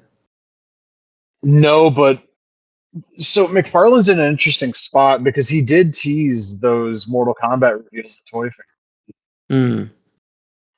So we'll probably see those. He's apparently gotten the Marvel Select deal where he's going to be able to do 7-inch scale stuff, like a few a Yeah. year.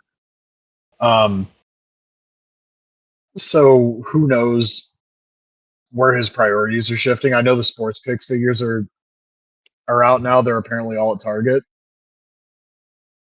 And It's people are gonna be pissed because the NFL ones and the MLB ones are just like the NHL ones that they all use the same body. Like, what did you expect? yeah. They look good. It's just what did you expect? Maybe he's shifting his Um, focus to that Spawn movie. You know, the one he's been talking about for like 20 years. it's 25.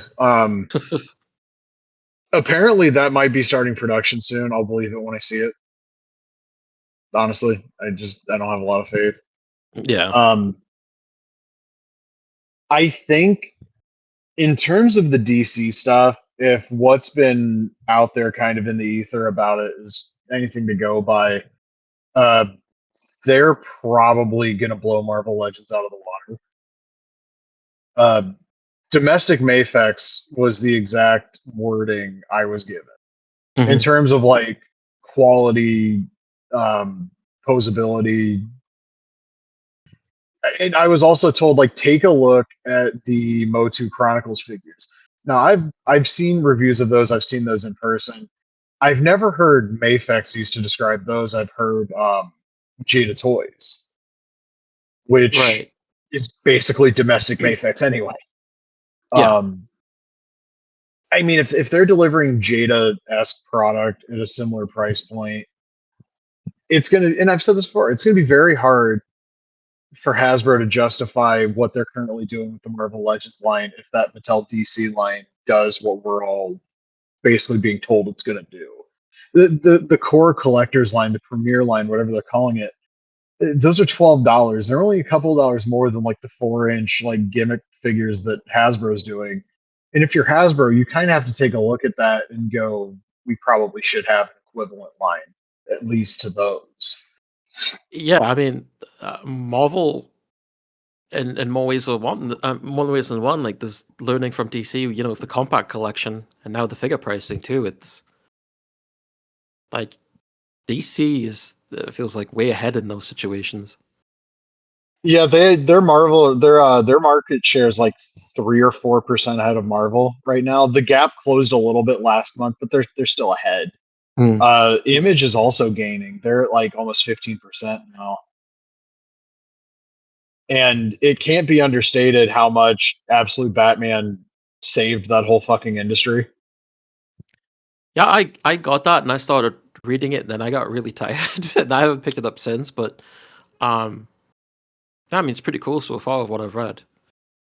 I got the volume 2 hardcover from the comic shop and I hadn't read any of that stuff since those like issues were new. And also I gave those issues to like somebody I used to work with. And that whole Abomination arc with like Bane and the 2 issues with like Freeze, those are some of the most obviously inspired by like Berserk and Akira comics I've ever seen in my life. That's Like just interesting. aesthetically, like one of my friends joked that that comic reads like Scott Snyder's kids showed him manga, and like, yeah, yeah, I see it. I kind of think that's the case. I want to see that DC line do well because I remember that last Mattel DC line and seeing those on the shelves at like Walmart and just going, God, these look like shit. Why do people hold these up like they're the benchmark? Like Mattel's doing these WWE figures that look better. Marvel Legends, which Marvel Legends in 2017, 2018 were not nearly as good as they are now, but they were still bad. Um, it feels like Hasbro, like specifically the Marvel Legends team, wants to do more modern style stuff, but they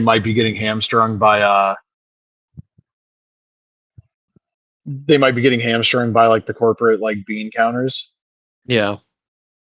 which once you get those kind of people involved, it's never good news. But I do think like if the collector's line comes out, like if these are basically DC Ultimate editions where it's like multiple portraits, multiple sets of hands, accessories, or whatever, it makes it a lot harder to justify the $50, $60 for a Marvel Maximum figure. Mm.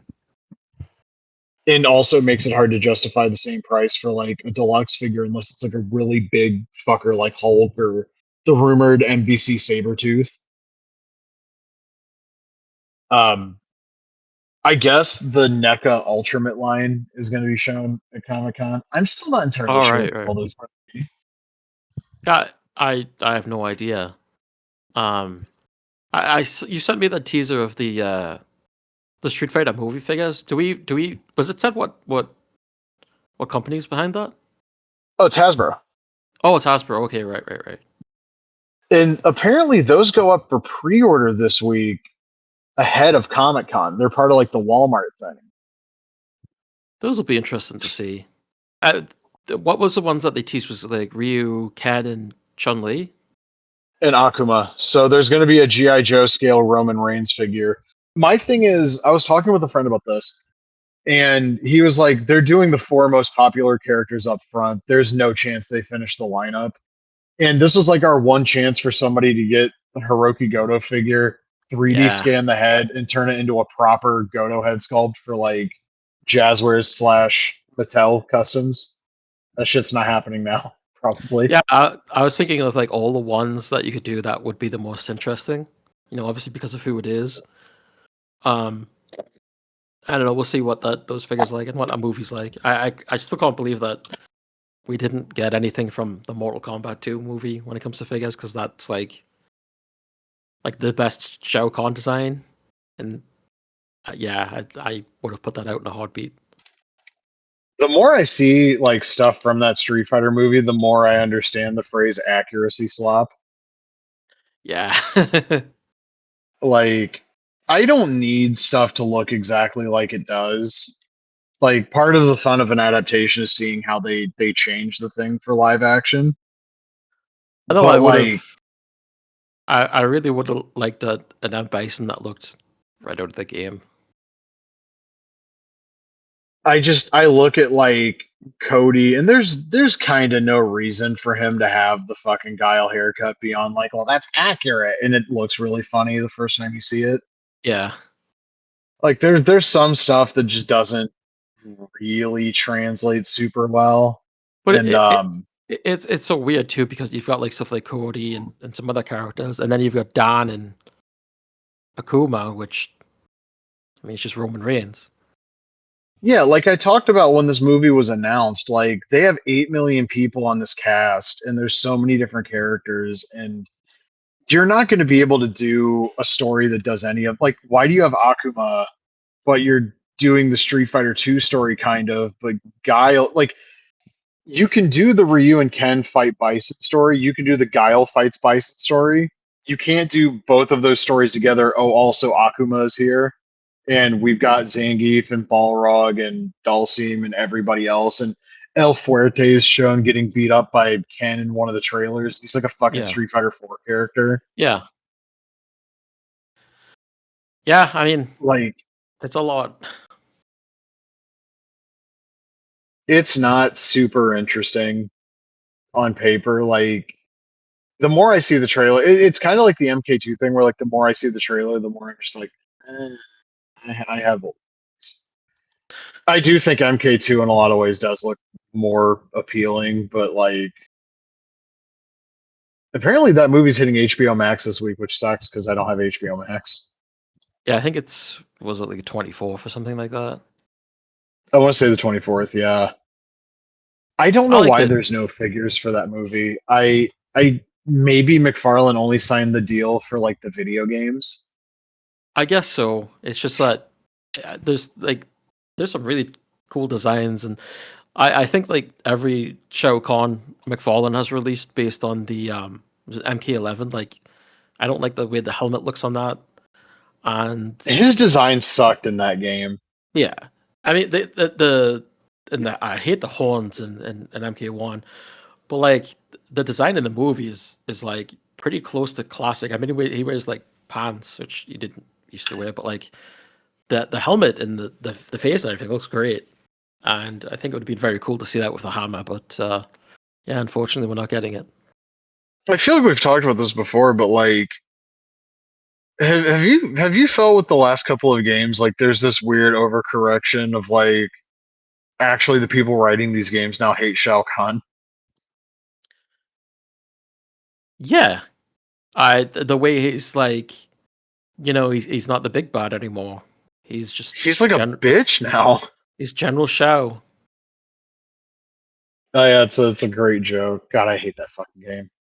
And I mean, you'd think that they're building him back up to be what he was, but I think the design and the portrayal just makes him a lot less interesting. So Yeah, I don't know where the hell they're going. Allegedly, they have Mortal Kombat 13 or whatever the hell they're going to call it in development. I Who knows what's going to happen with the merger and all the stuff that's going on to try to block it. Like who fucking knows, man? I'm telling you, they would be better off using the next game as a sequel to the movie, because it's a better portrayal of Mortal Kombat than what they've been doing recently in the games. I mean, I'm not going to disagree. Even having not seen the movie, I can't imagine it's not a better fucking tell. I I think they need to do another hard reboot, but I also think the games need to be gone long enough for people to forget how much MK1 pissed them. If that makes sense. Yeah, it's so bizarre because they just rebooted it, but the reaction wasn't great, and then The Witch is like, "Can we reboot it again?" It's like I don't know what they're gonna do. They've put themselves in such an awkward position. Like I just have no idea. I'm just curious kind of where everything goes, especially if that merger does end up going through. I know there's like attempts to kind of block it. I think uh, everything's up in the air, right? Like, what happens to DC? What happens to all these franchises? I mean, like I I'm obviously. curious what happens to like DC's like comic business because like they are doing much better in terms of sales and critical reception than they have at like any point during my lifetime. It feels like. Um, We get the Erica Kirk comic book. Um, ugh. yeah, I don't know. It's funny because like I obviously like Paramount is a shitty company, but it was interesting to see like one of the first announcements from Paramount Games was the next Ronin game by Platinum. Like that's an interesting decision. Like, be nice if you had the same thought process for everything else, but I don't think you will. I think part of the reason we got that last Ronin announcement was there was a lot of discussion and speculation around exactly what the hell was going on with the THQ Nordic game. Right. Yeah. And I mean, there's also all the speculation about what's going on with the Marvel game that they have in development, which is really funny to consider that Paramount's going to be publishing and developing a Marvel game. Apparently, that game's still coming, just not before next year. I guess Blade's canceled, right? That's speculation. And like, my brother in Christ, how is it this hard to get a Blade game off the ground or a movie? I don't know. I was playing Devil May Cry for the first time the other day, and I was like, a lot of this like music and stuff, and some of it feels like Blade inspired. I feel like there's some obvious inspiration from like Berserk as well, and it made me think about like the Blade game, and it's like, yeah, how could you fuck this up? But that's video games right these days. I just don't understand how you get to the point where like they can't get a fucking Blade movie off the ground. They can't figure that one out, and they Oh my can't god, figure out the game's probably the bigger layup. you'd think so. Like, you release it, you don't have to worry about inserting it into any sort of universe or anything. It can strictly be its own thing. Like, watch 10 minutes of Devil May Cry and then do that. Yeah, that's what I mean. When I was playing that, I was like, yeah, this music feels kind of like Blade inspired, and I'm a dude with a sword and guns and a leather jacket, and this seems like it would be a good starting point for something like that. But Crazy to think that game was almost Resident Evil 4. oh, was it? Mhm. Oh, I didn't know It that. started development as RE, which is crazy to consider. I gotta say, I got to this platforming section, and like, I feel like I'm timing it right to jump onto the next platform, and I keep falling. and that's something to get mad at. That's me raging right there. I Other than that, it's cool. I'm curious to see what Jada Toy shows from Invincible at Comic Con because we finally got the finish for Wave One. Yeah, I don't know. I've never read that or seen it, so I'll get to it eventually. The comic is great. Like, genuinely, maybe my favorite superhero comic of all time. The show is good, but also you can tell they don't have a budget for that shit anymore. Mm. I heard the game wasn't very good. I've seen nothing of Invincible Versus. I know that the fucking god himself, Pat Gilmore, is involved because he's been involved in every video game ever. Oh, that's right. Yeah. When I watched that behind the scenes video after that game was revealed and I saw him, I was like, this motherfucker's done everything. Lion King, Fed 2K, WrestleQuest, fucking I think Medal of Honor. It's a bunch of bullshit. It's like, how the fuck? But I'll say this about Pat Gilmore. I was always impressed by how he would change his origin story as a wrestling fan, depending on like who asked him. Nice. Because the Reddit AMA, he knew nothing, but somebody asked him on Twitter, and all of a sudden he was talking about Roddy Piper and Moondog Mayne in the 70s in California. And I was like, God damn, this guy's a chameleon. Speaking of superhero like animated shows, X-Men 97 is the shit. Season 2 is great. The Wolverine episode might be my favorite episode in the entire series. The one that we just got? Yeah. I didn't really care for it because it was like, it was such it's aliens. That's what it is. But it's not like It's the Brood. Yeah, but I didn't find it. I was just like, I don't know. I didn't find it that interesting. It was just like, oh yeah, I see what you're doing, but I loved that shit because like they do they do the Broodverine bit, but they get out of it in a different way than they do in the comics. I was expecting, huh? I didn't see Gangrel anywhere. Well, that's a different kind of Brood. I expected that was going to be a way different like story than it was just based on like, oh, it's Weapon X, and then they see that fucker Dr. Cornelius. And the second he mentioned the Queen, I was like, oh my god, we're finally getting the Brood. And also it's like the Broodverine thing on top of like feral Wolverine, and then they get him in the gimmick and he's regular Wolverine at the end. I loved that shit. I also I thought it was very interesting in the two-parter where they're like hanging out with Apocalypse.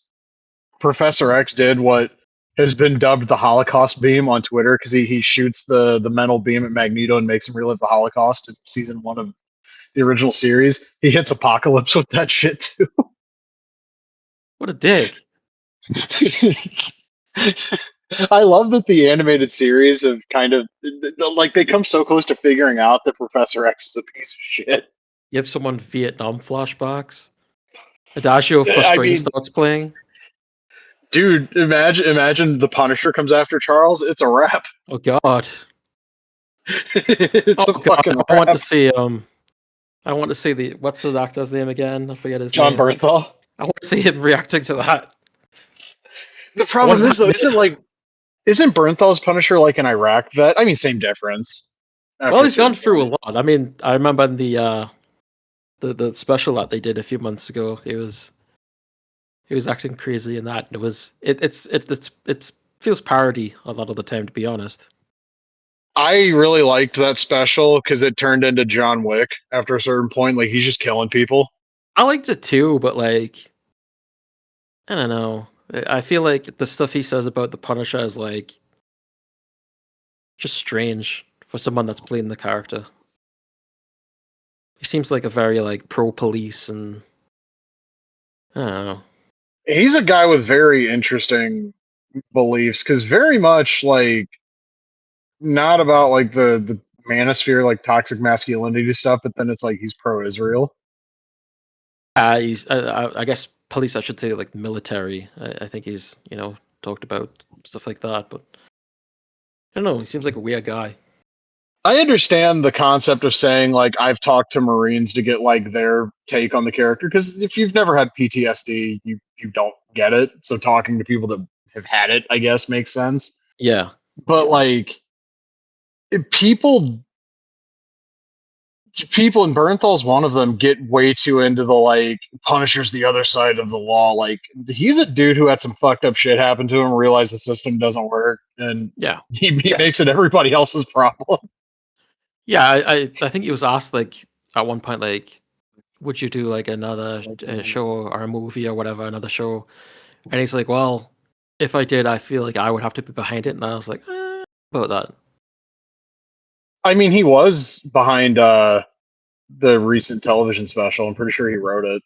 Yeah, but like I don't know if he'd I don't know how a full like season would go. I mean, I there's only don't think we need another season of The Punisher. I think he's mm. fine being like a cameo character. If I'm being I perfectly also honest. I also think it's just very weird to see him with Spider-Man. I guess that's the I mean, point, but it's weird to see him with the character he debuted with. First appearance what Punishers in Spider-Man. I'm talking about like in live action. I associate him with Spider-Man on some level just because that's where he first pops up. Right, It's but weird to like see him with like Tom Holland, I guess, yeah. but I mean, in the only we've seen him in the show with Daredevil, and he's been mostly associated with Daredevil. So when you're watching a Spider-Man movie trailer and the Punisher shows up, it's just like this feels kind of off. But I mean, we'll see what it's like. I like that they fight the hand in that movie. I also like that apparently there's two villains that haven't been announced, and if they are actually in that movie, I'm gonna clap like a seal because goddamn, it's Shocker and Mister Negative. Yeah, I've read some things about it, but I I mean, like the idea that we have a street level Spider-Man movie where other heroes show up because that shit happens a lot in the comics. and I guess maybe that's why it's so jarring is because they haven't really done that much of that stuff. You know what I mean? It's like, yeah, especially with like Spider-Man being involved in the Avengers and all this stuff, and to see like the It feels Punisher show like up, it's like, what are you doing here? yeah, it feels like stuff they really wouldn't try to do back when it was like Exactly. everybody was doing their own shit. Yeah. I'm curious to see where Tom Holland Spider Man goes from here because that motherfucker can't have that many more in him after this. I mean, there's rumors about this movie, but I'm not going to say anything just in case they end up happening. But um, yeah, I don't know. Are they? Do you think they'll ever get to Miles Morales? I I've seen like interview quotes speculating about MCU Miles Morales. All I'm saying is they can't write him any worse than fucking Insomniac does, and that literally goes for any character that Insomniac does anything for. I saw Hmm. that new Wolverine trailer. Everybody involved in that game's going to hell. Well, as long as Like the game's fun. I've said it the entire time, the gameplay is not going to be my issue. The gameplay is going to be good. We know it's Insomniac. They don't make games that play bad. They just make games with really shitty stories. And somebody linked me to a tweet where it was like, I'm convinced Spider-Man PS4 was an accident at this point, and like, you know what? So am I. But I also forgot about this. They had actual Spider-Man comic writers in the room. Now, granted, Dan Slott's not the best Spider-Man writer, but better Spider-Man writer than whoever the fuck they had writing the next two games. And I think one of the things they really should have done was they should have just have Jonathan Hickman write the goddamn script for that game. Have Chris Claremont write the script for the goddamn game. Hmm. Like, there's zero reason to have these guys whose only frame of reference for these characters is like live action movies and other video games writing these stories. Like, the X-Men don't exist, but Wolverine and Jean Grey have known each other for years somehow. Oh, that's the story. I didn't know that. There's a picture of the two of them together in the trailer, and it's like also they seem to be using the same fucking like face model for Jean Grey that they use for Mary Jane.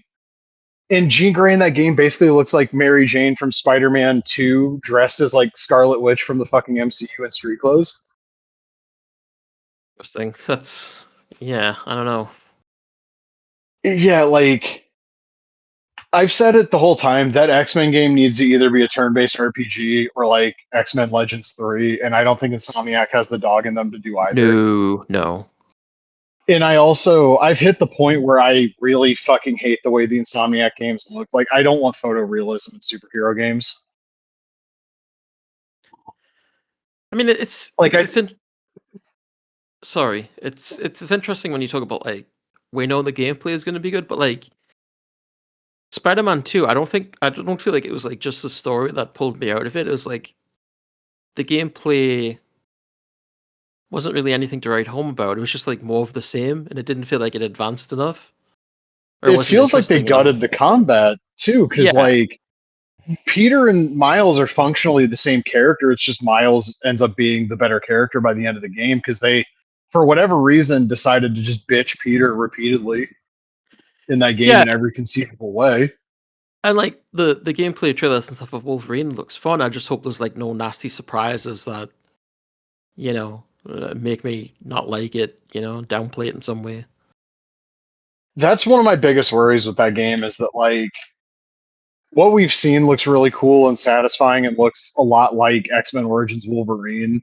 Mm-hmm. But oh, you know what? No, I saw a leaked video of like one of the early builds where they do like the Weapon X flashback. And Oh, okay.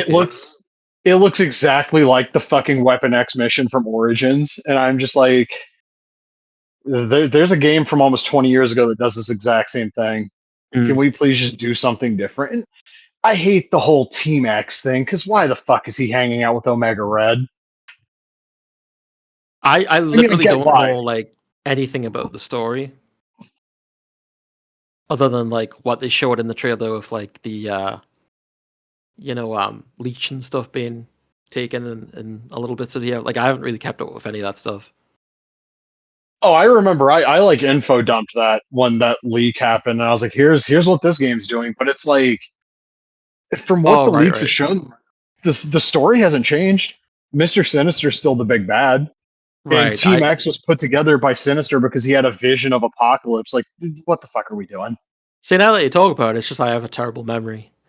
Did you see that And oh, sorry, go ahead. like, why is Apocalypse the fucking villain for the first X-Men game? Like, presumably the only X-Men game this company's gonna do. Maybe that's why. I mean, I guess it's more interesting than reheating Magneto and doing that shit. But you know what? Magneto's going to be like a boss in the game. He's I can not see going to him be the guy at the end. I can see it being playable as well. I just if you're not going to do a proper like X-Men Legends style game, and especially knowing it's Insomniac, so the story's going to suck. I don't think I have much interest in that X-Men game at all. And also, it should be noted that deal is why we don't have an X-Men '97 beat 'em up. Yeah, that sucks. Yeah. Because an X Men '97 beat 'em up that's not even pixel art, but like it tries to mimic the art style of the show. I'd sink hundreds of hours into that. Easy. Did you see who they supposedly cast as Sinister in the X-Men movie? Is it the dude that played Kylo Ren? I think. Yeah, Adam Driver. The rumor was that he was Magneto, but then it was corrected to Sinister. He makes more sense for Sinister than he does Magneto, I guess. Yeah, I agree. I mean, how are they going to tell? And I don't know how they're going to tell Magneto's backstory. The only way you can really do it is like this movie has to be set in like a different time period, like the Fantastic Four was. Yeah, yeah. There's definitely going to be some Because changes where people are going to be up in arms about a lot of it. I'm sure. I remember people wanted like Magneto to be like a survivor of the Rwandan genocide or whatever, and that was like a thing people were really banging on about the MCU one. And it's like, I get that like you can't have a Holocaust survivor still be alive in like current times unless he was like a baby, and even then he's like fucking 80 at this point, like 85. I mean, That doesn't make a whole lot of sense, but i- if it was the you know what? previous movies, he could be like 85 and still played by Michael Fassbender. You know Because what? set the X-Men in the same universe as the Fantastic Four, like the same timeline. Yeah, that's an interesting idea. I I don't know what that movie's gonna look like. I'm gonna watch X-Men '97 for as long as we've got it. Apparently, they want it to run 5 or 6 seasons, which would put us into 4 years from now would be 2030. So if they do one a year, we're gonna have one through 2030, and that's good enough for me. The live action stuff, I don't trust it. I don't think there's a snowball shot in hell that movie ends up being any good. But I was also really iffy about the Fantastic Four movie, and I thought that movie was great. So who knows? I mean, it's far enough off right now that they're just talking about, who might be in the cast. So there's still a good amount of time to wait. So we'll see what happens. Like 2028, right? I think so. Was the target release window? Yeah. Actually, Um, the Batman 2 got delayed to 2028, and everyone was up in arms about that. And I was like, God, I didn't even know when it was supposed to release anyway. I feel like I'm so far removed from like the insides of movies now. Like when I was younger, I used to know like everything I could, but now it's just like, oh, movie's out this week, cool. I had no idea. I try to keep up with the stuff I'm interested in, but there's also not like if like how to put this, if theatrical releases were the same thing now that they were like 25 years ago, where like we got like multiple different genres at the theaters, and stuff didn't just get rushed to streaming. I feel like Right. I'd have a little bit easier time like kind of keeping up with stuff, but I kind of don't care a lot of the time I also now.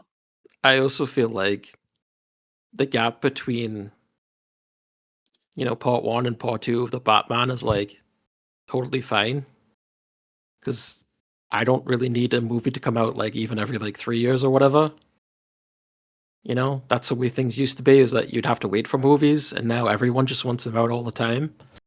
And then when they come out, they don't like them because they rush to get them out there. So it's like, let things breathe.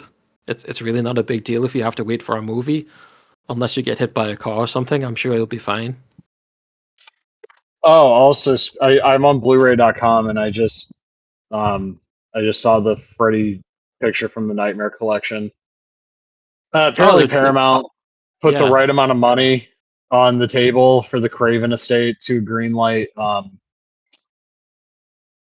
a Nightmare on Elm Street movie, and I'm old enough to remember being a moderator on what was basically the official Nightmare on Elm Street board when the 2010 remake came out, and I just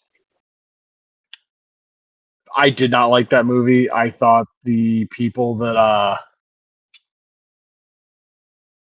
put that movie out didn't give a shit, and I don't know that the people here are going to give a shit either. I've got the perfect actor for the role. I've seen people suggesting Kevin Bacon. No, no, no. You've got to go with someone that's like really creepy, has a bit of a reputation, and not a lot of people like them. That could be a lot of people. Jared Leto. No, absolutely the fuck not. Yeah, put the Oscar in his hands right now. That would absolutely flatline my interest in that movie. Yeah, no, I would I wouldn't cast him in here, but that's kind of me thinking of like who was the worst person you could pick. Yeah, that's Uh, I Doug Gilbert. He's got I just experience in the role. well, he's got experience being Nightmare Freddy. That's a little different. I guess. And I saw the teaser for like Crystal Lake, and I feel really bad because it feels like that show's kind of screwed because they're batch dropping everything all at once. Yeah. And I've seen a lot of like really just doo doo ass takes about it, and A24 are probably not the company that I would want doing that show anyway. But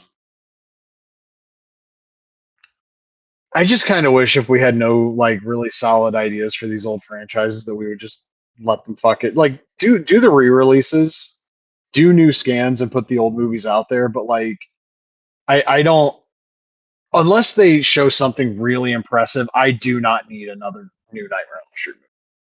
And the idea that like it's based on Craven's original screenplay, oh boy. You mean like how they took the ideas from it and used it in 2010 and did the most like ham-fisted, limp-dicked fucking version of that shit possible? I've never seen that movie. I never had a. They're showing the original around Halloween here in the theater, so maybe I'll go to that. So like you know how like the idea with Freddy is he was apparently like a nonce who also killed the kids, right? Right. They did the shit in the 2010 remake where the kids had the memory of being abused or whatever, and then it was like, no, I wasn't actually abused, and it's like, what the fuck? And then no, they were abused, and it's like, why are we doing it this way? So This is really stupid. you're making them sympathetic. Kind of, sorta. And I was just like, I don't get why we need to do this. And also, Jackie Earle Haley clearly did not give a fuck about playing Freddy Krueger. He was he was doing like Rorschach voice the entire time, Yeah. and it just I didn't like that movie. I worry because the Nightmare is like um the one horror IP that really actually does kind of matter to me, and I just don't see any fucking way that ends up being good.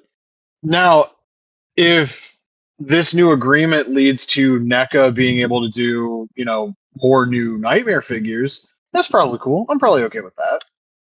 But I don't know about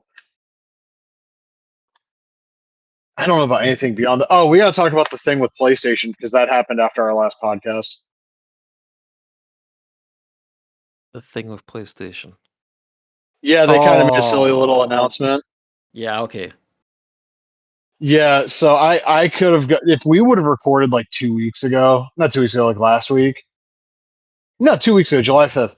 If we could have recorded that day, because I think the news was already out by that point, I could have got really mad about this and would have yelled a little bit. My thing at this point is I'm not shocked that they decided to do something this grossly anti-consumer. And it shouldn't be shocking because they're doing the handheld for the next gen and blah blah blah. And how are you going to do physical games if there's a handheld? Because the handheld's going to inherently have to be digital only. Blah blah fucking blah. But I think killing physical games sets a really bad precedent, especially like it was done spur of the moment. It wasn't something that was being planned. They just kind of announced that shit and caught a lot of people off guard, including like the people they work with, like the publishers and shit. Yeah. And I don't like the idea of digital only, especially when Steam is the only storefront that has the shit baked in that if this game gets delisted, you can download it forevermore. PlayStation Network doesn't have that. Xbox Game Store doesn't have that. Switch Online doesn't have that. Like you have no guarantee that the stuff you're paying I can't say the stuff you're buying because you're basically just licensing it. Right. You should always have an option. I mean, as we've already seen, like they're listing all that PS3 and Vita stuff, right? So yeah, they're killing the store. Yeah. So that's it, and that's not preservation, right? It's I don't know. We're gonna hit the point where legal preservation of these games is not possible. Oh yeah, absolutely. And that kind of sucks. It does. It's very sad. I mean, I've purchased a lot of digital. I mean, especially on PC because that's the only option you have. But there is cases like I I would prefer like an actual physical copy. You know what? When Wolverine comes out, I want to get that physical. It makes me wonder if too. Like I don't think that'll go. I don't think that'll be like a most wanted item because I imagine there's going to be like a shit ton of copies of it. So, oh bless you. Um, Sorry. no, you're right. But yeah, to not give people an option, I think is incredibly shitty. The thing that we've seen a while now, where especially with like Switch games, where you buy a friggin' box and you don't get anything in it, is just like the dumbest shit. Or you get the card, but it's just a download key. Yeah. Yeah, it's incredibly anti-consumer. It's anti-preservation of these games. It's horrible, and it shows also shows like the state of the video game industry in 2026. You know, we just had another huge round of layoffs, and now we're physical media's disappearing, and it's like, what other shitty things can you do next? Right. I pre-ordered that Star Wars Zero Company game for PS5 physically from Amazon. And the only reason I did was because it was confirmed the whole game is on the disc. I didn't realize, and MGS Delta is the same way. I didn't realize they were dropping games that were like on a 100 gigabyte disc or whatever, or an 80 gigabyte disc, and still making you download half the game. Yeah, That's crazy. yeah, it is because what about people in parts of the world are like, you know, I mean, there's even people closer closer to home that like don't have like great internet. Like my friend, he moved to a house, and I was asking him like how's the Wi-Fi, and he's like, well, I tried to download Indiana Jones and the whatever, the Great Circle, and he's like but I couldn't get to it after like a day or something. And that's what I was like in my apartment. If you remember, when they give us the code for Fight Forever, I had to have it let it download for like 24 hours because the internet in my apartment was terrible. Like, what are people like that gonna do? That's not fair to them. They should have a physical disc that they should be able to pop in and just and play straight away. It's awful. Like there's so many people I feel like are gonna lose out on this, and I guess they just don't care about them. No, it's really stupid. I like that Nintendo for their first party games at least are committing to having the games on the cartridge for now. Yeah. Hmm. I'm looking forward to seeing, there's like that leaked Metroid game, Ravenous or whatever. I'm looking forward to seeing what they do because at least I know if I buy a Nintendo first party IP and I pay my money for the physical copy, like it's a guarantee until it's not that like that shit's just going to be on the cartridge. Like I I also sorry, go ahead. I was gonna say I have Fire Emblem Fortunes Weave pre-ordered, and I have the collector's edition coming. As long as I own a Switch too, and as long as I take care of that cartridge, I'll be able to play it for a long time. Yeah. But I don't know if say, God forbid, in 5, 6, 7, 8, 10, like 9, 10 years, am I going to be able to re-download Baseball Pro Spirits 2026? Mm. Yeah, it's very messed up, but like I said, that's the state of the gaming industry in 2026, and probably only going to get worse in 2027. Yeah, I want to see where things go, like with Nintendo specifically, because we know the Switch 2 is selling really well. It's like 8 million units in a little over a year. And we know that PS6 handheld is supposed to be priced competitively to the Switch 2, but we also know like the tech companies fucked up the RAM prices, and Sony Yes. are apparently they're pushing ahead with the PS6 release regardless. Like they don't want to risk that it's even more expensive later on, which I understand. But like, what does the PS6 launch lineup look like? what does that handheld shake out like price wise? Like, I love the idea of having something that natively plays my PS4 and 5 games that I can take with me in the car. But what does the price point look like on that? What is the actual like? What's the killer app going to be for the PS6? Like, what do they have? What do they have in development that we know of? It can't be that fucking God of War game starring Karen Page. That's a PS5 game. Yeah, I'm trying to think. Well, Uncharted probably. That series is like dead as shit. Are they're gonna try doing a fucking another IDF propaganda? I'm sorry, Last of Us game? Maybe I could see that. Maybe the God of War reboot? But if the system's launching next year, that God of War reboot, none of those are going to be fucking ready. I'm sure they've got something Like, up their sleeve, and it'll be very disappointing. like I know with like the 5, they had Miles Morales as a launch title. It's kind of like a we know it's not a proper sequel to Spider-Man, but here's something. Yeah, But they don't seem to have like anything. Like maybe that Intergalactic game would be a maybe. PS6 launch title. We know Hideo Kojima's got Fizzant starting development at some fucking point, but that game's probably not going to see the light of day until 2031. Like, PlayStation used to be the most reliable, like, you're going to get a couple first party games a year. They're going to be big games. They're going to be pretty fucking good usually.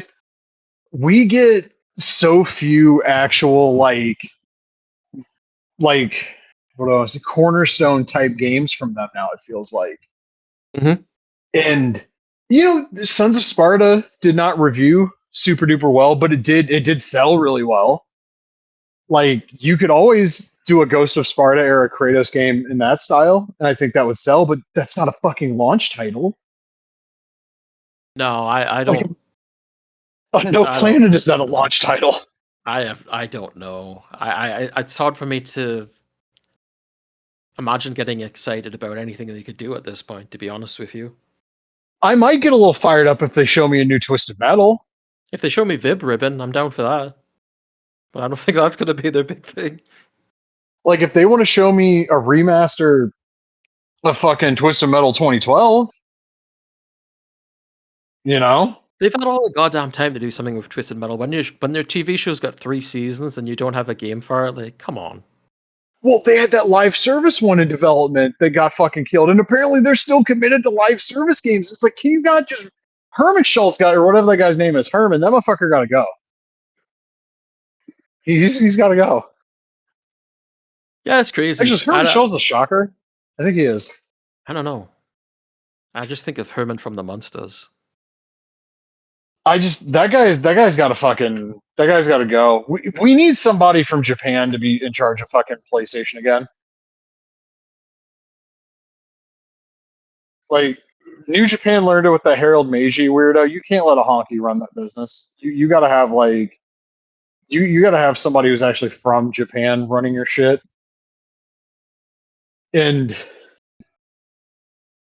I know that like the thing with Japanese, I think if you get somebody who has a focus on smaller budgets and like shorter development timelines in, I think we might get somewhere. But there's also the thing of like every major developer in Japan uses AI now. Yes. Because it doesn't have the same stigma there that it does here.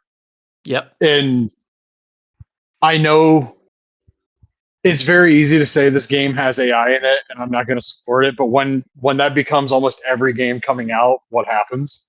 Yeah, and that's definitely going to be a thing. And I hate the idea of just accepting that, you know, fucking future or whatever, but like I think the future is Japanese devs doing lower budget, quicker turnaround stuff.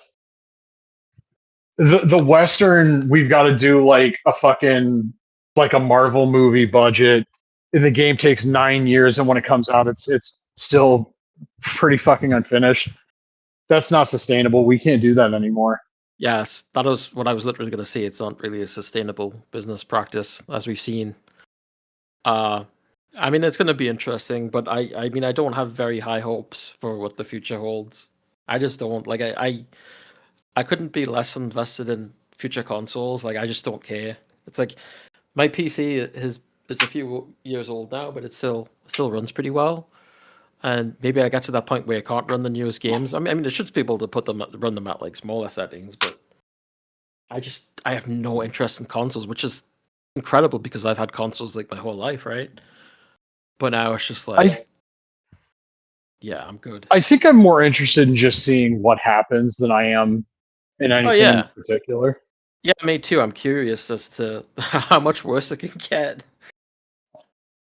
Yeah, like I'm so interested to see like the strategies for each because we know Xbox abandoned their handheld, and it's very obvious the handheld form factor is the future of this shit because it's inherently the cheaper model. Mhm. And also another problem that digital only creates is you can't buy games on sale anymore unless they decide there's a sale, and a lot of the times digital sales don't mark the big games down that much. Yeah. I got Delta, the physical copy, on Amazon for like $22. That shit was like $60 digitally. Fuck that. Yeah, it's crazy. Before we get out of here, we do have to talk like wrestling figures because we talked about everything else. We do know now that the July KWK pre-orders are going up on the 25th, which is the same day as their live stream with the fully posable guys. Wolfie D will be the guest, so we're going to see the PG-13 figures, which that's cool. Love those guys. But he's also teasing a reveal of the third line, which I think he had told me he wasn't going to announce until next year. He lied. So like, whatever. I'm not mad about it. I just thought it was interesting. And like, I don't know. It's either going to be LJNs or like BCA style figures, right? Yeah, I mean, What you else don't think could it be? Do you think he'd like actually take the jump on Arctic products? I don't know, because from what he told me, it was he had guys licensed that would be perfect for like form factors other companies were making, but they ghosted him. Mm. So I'm thinking it's LJN or like BCA style.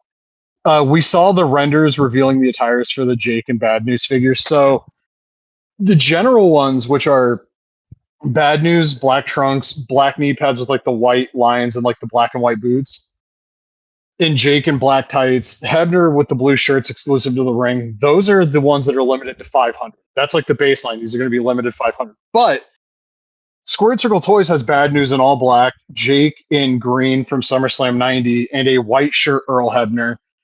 Those are limited to 100, and it was confirmed to me that the limited 100 rings will be different from the regular rings. Mm-hmm. All of this to say, I'm buying myself a silly little birthday present next week and going fucking all in on this line. The renders look great. I know that like there's heavy parts reusage, but like it's this kind of a line and I expect it and I have no problem with it. Like Carajo's reused the torsos, unlike a lot of people. Like there's a lot of parts reusage there. Just it makes sense. I saw that Pro Wrestling Tees were like, "Hey, look, we fixed our shitty figures. Look, they're O-ring now."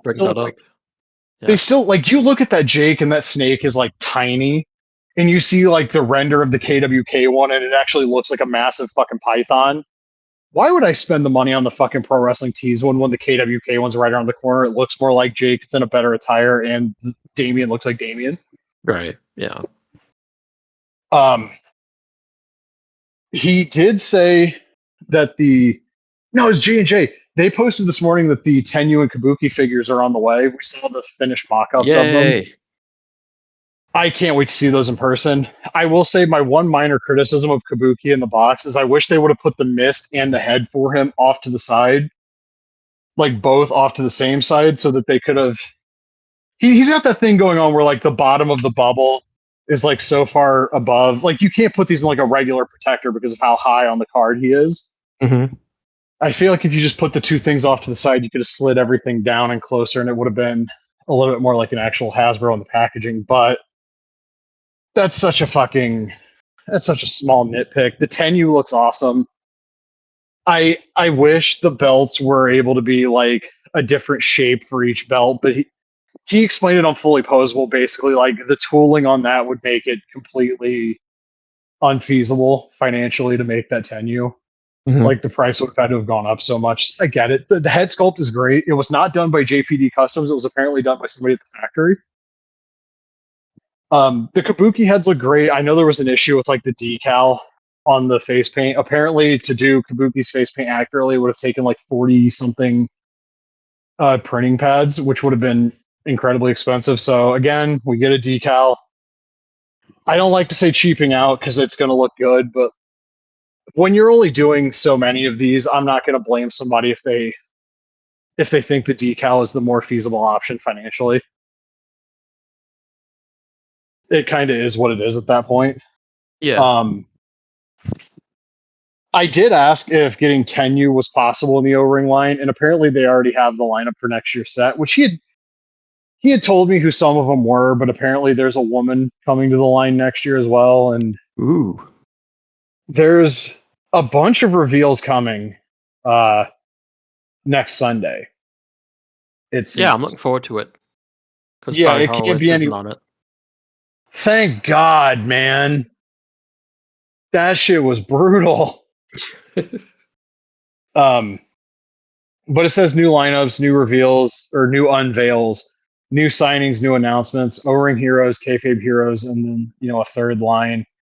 I know that the feeling I got talking to him was that he might try to sunset the retro form factor a little earlier than others are going to, which I think is also why he's making such a big push for the O-ring figures. Like he's even said it in posts on like Instagram. He views the O-ring figures as an important part of the future of like the company, and he should. It's an idea that really hasn't been explored in terms of Western wrestling figures, and he has like a decent talent lineup that go right along with the era of wrestling you probably would have wanted the GI Joe style figures for anyway. Like, look at who he's opening with. He's opening with Jake Roberts in Bad News in a ring that looks like that era of the WWF. He's also doing an Attitude Era ring, which, if I had to guess, is probably not going to sell as well. Just because it's weird. That style of figure was no longer prominent on the shelves by the late '90s, and I can kind of see the Attitude ring being the thing that you buy if, like, oh, the ring I actually wanted is gone. You know what I mean? Yeah, exactly. I'm looking forward to seeing what he shows. Like, his figures have come a long, long way in just a couple of years. And so is like we've talked about it a bunch, the talent lineups come a long way too. Like he has like nobody else is gonna do fucking Buddy Landell, let's be honest. True. And that's an interesting figure to get because it's Buddy Landell. And like we're getting PG-13. Nobody else took a chance on them. Aja Kong, nobody else was gonna take a chance on doing that. Bull Nakano. Like Chella did that and it was awful. And then we just basically assumed we were never going to get an upgrade, and then he dropped like the biggest upgrade you could possibly imagine. Yeah, I can't say I'm interested in all the names, but I think it's interesting that he's going out there with some of them.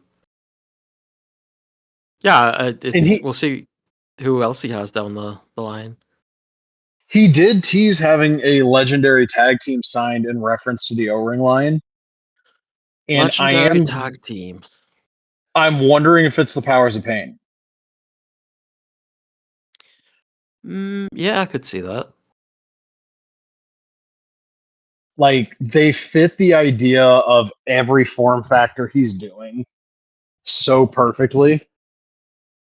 Could be Strike Force. Tito's under a Fed deal though. Yeah, he could have signed it beforehand though. Yeah, but I feel like we would know if he had Tito Santana. I guess. I feel like he would have announced that. Tito, though, this is a funny thing to think about. El Matador suits a G.I. Joe style line so perfectly. That's true, yeah. Like, that would be a really funny one to get. I imagine we're going to see the renders for Brody and Berserker for the O-ring line because they're next up. Probably parts reusage there. Doesn't matter. Brody's an instant day one pre-order, both the regular and if they do a limited 100 of him, that's easy. That's such an easy pick. But here's my thing: do you think, because he teased a cage, do you think Right. he's gonna do like play sets alongside each release, or do you think he's gonna do like, okay, the ring is the play set for 2026, and then 2027 we're gonna do like the cage, or like a backstage play set or some shit? I could see 2027 being the cage, as opposed to like, released alongside. Yeah, I'm curious to see if he does anything else alongside the Brody and Berserker. Like, Y- do you give them a playset or do you wait until like next year? We know he's got Conan signed.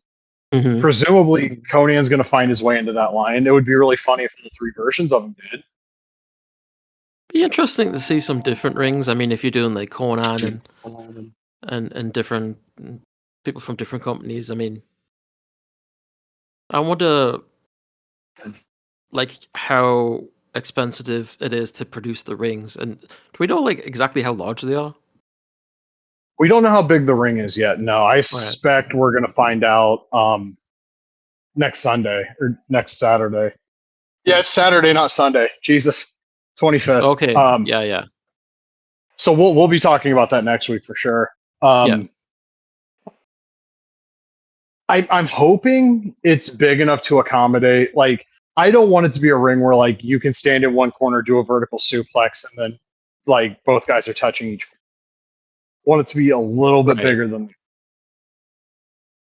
Yeah. Um, That's something I'm very curious about because I mean, you could do that, but we'll see.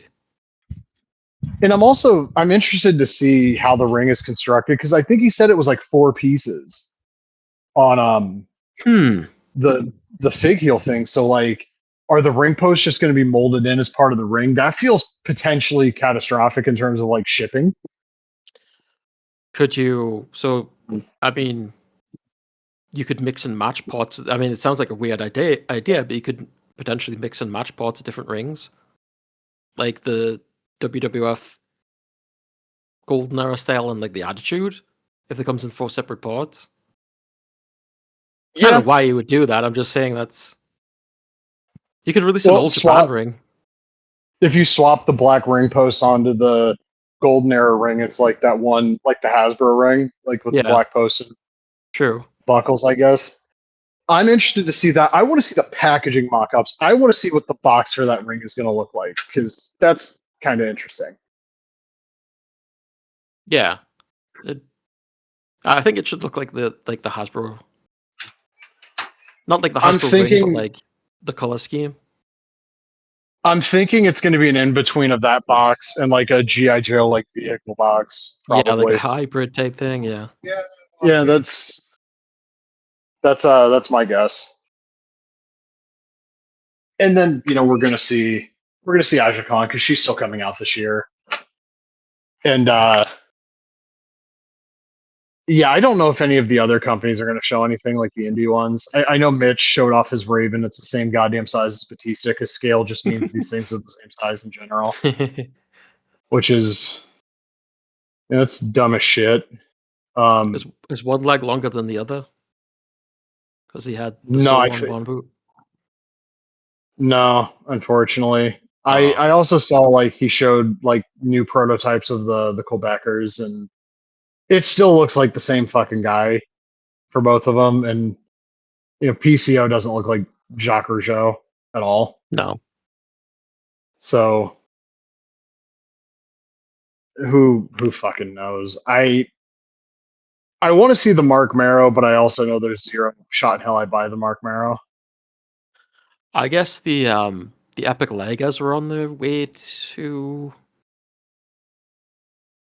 I don't know if they're on the way to customers or if they're like coming from China to their factory. I can't remember, or their warehouse or whatever.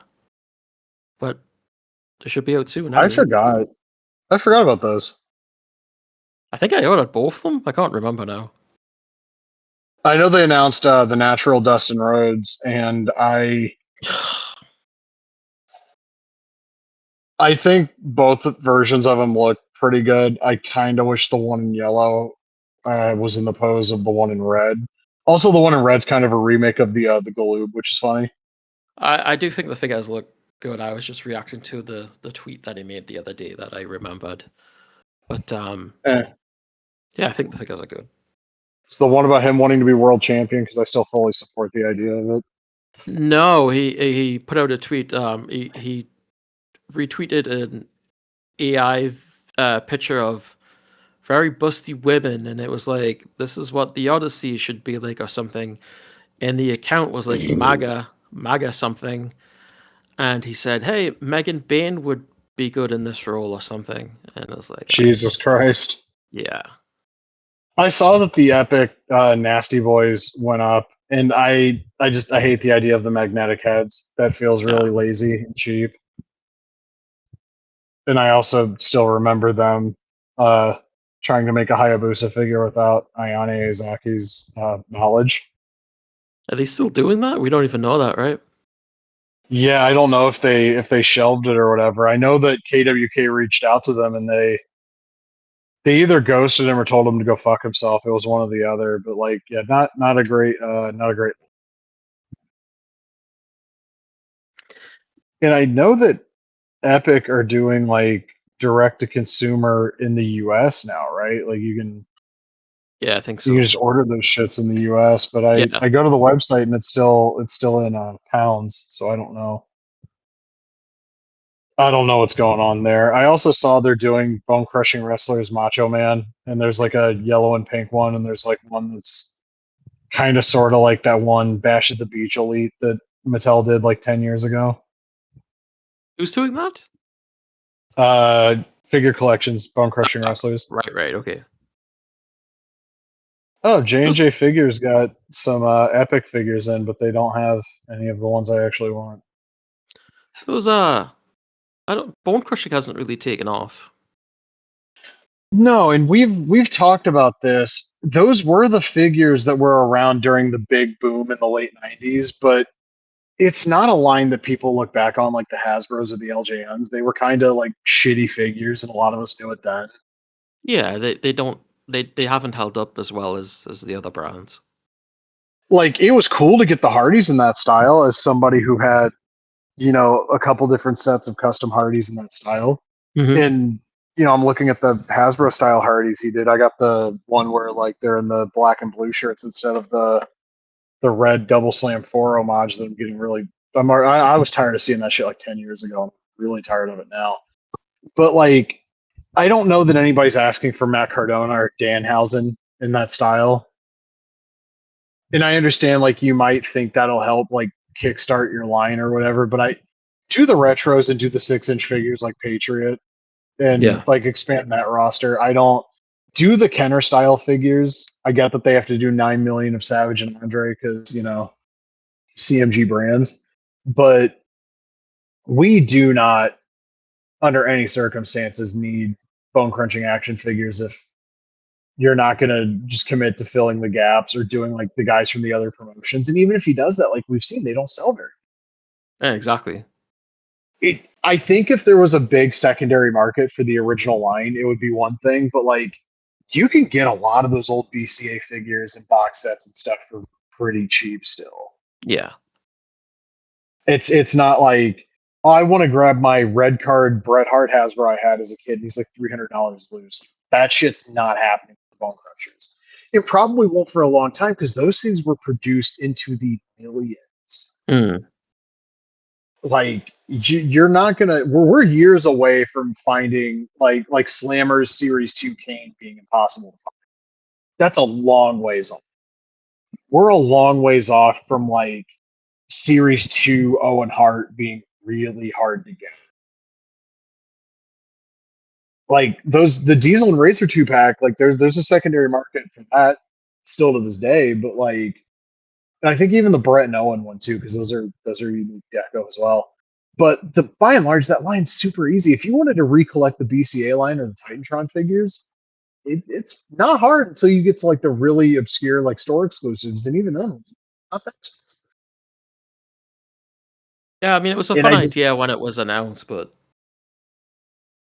really not that but then special. when he announced it, who did he lead off with? Fucking Adam Bomb, who doesn't fit the original timeline, and Blue Meanie, who does. He was there in '99, but it's the Yeah. fucking Blue Meanie. Who gives a shit?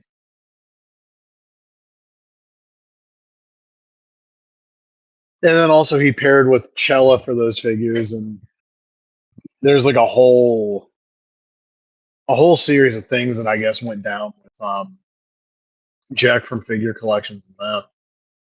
But Ugh. yeah, the early 2010s pandemic indie wrestling figure boom. You could probably write a book on that shit, man. Someone probably will. Yeah, it's not going to be me though. I don't have the patience. And also, apparently, at Comic Con, we're going to see a Monday Night Wars set that's like just. I need to go find the fucking leaked lineup because it was like I face palmed and was like, so we can get this, but we can't get Booker from the final Nitro. Um, I hate going to Fig Heels page for anything. Oh, also, Big Rubber Guy Cactus Jack, I think goes up Monday, so Yeah, tomorrow. which is pretty cool. Yeah, and there's like, I guess a leaked LJN Brother Love prototype. I can't imagine giving a shit. And I guess a Pat Now, McAfee one leaked too. I so that is a new the new Brother Love, because I thought when I first read it, I thought someone was suggesting that it was a leak of like, or yeah, a leak of the original figure that was supposed to be made for the original LGM line, and I was like, I wasn't sure No, the way it was it, worded, it's but that makes it's more new sense. LJN. Yeah. Yeah. There's a Grapplers and Gimmicks Regium Al Snow prototype. He's fucking gigantic. It looks like current Al Snow more than classic. I can't find the alleged leaked lineup for that Monday Night War lineup. But it was all like just dumb deep cut bullshit. And I was like, can we get Booker? Like from the final Nitro? Can we get like a main event Booker T, please? No, you're not gonna I get don't know that. why that's I don't know why we've got to do all the fucking meme figures and shit, but we can't get like the stuff people actually want. I don't know, because I guess that's the stuff WWE cares about. Yeah, I guess. But I did see the My Damn Toys video of the new Goldberg Ultimate Edition, and that figure probably needs a little bit more modernizing in terms of like articulation, but just going for what it is, like, god damn, that figure's great. And it feels like they need to start rolling that articulation out sooner rather than later. Yeah. Like I know Mattel Steve was like, after a certain point, this will be standard. It needs to be standard like by the end of next year. I know that's probably not it's probably not feasible, but I really think we need to start modernizing these things a little bit more, especially when you look at like Motu Chronicles Hmm. and you hear the rumors of what like the DC line's going to be. You can't be putting these WWE figures out like this.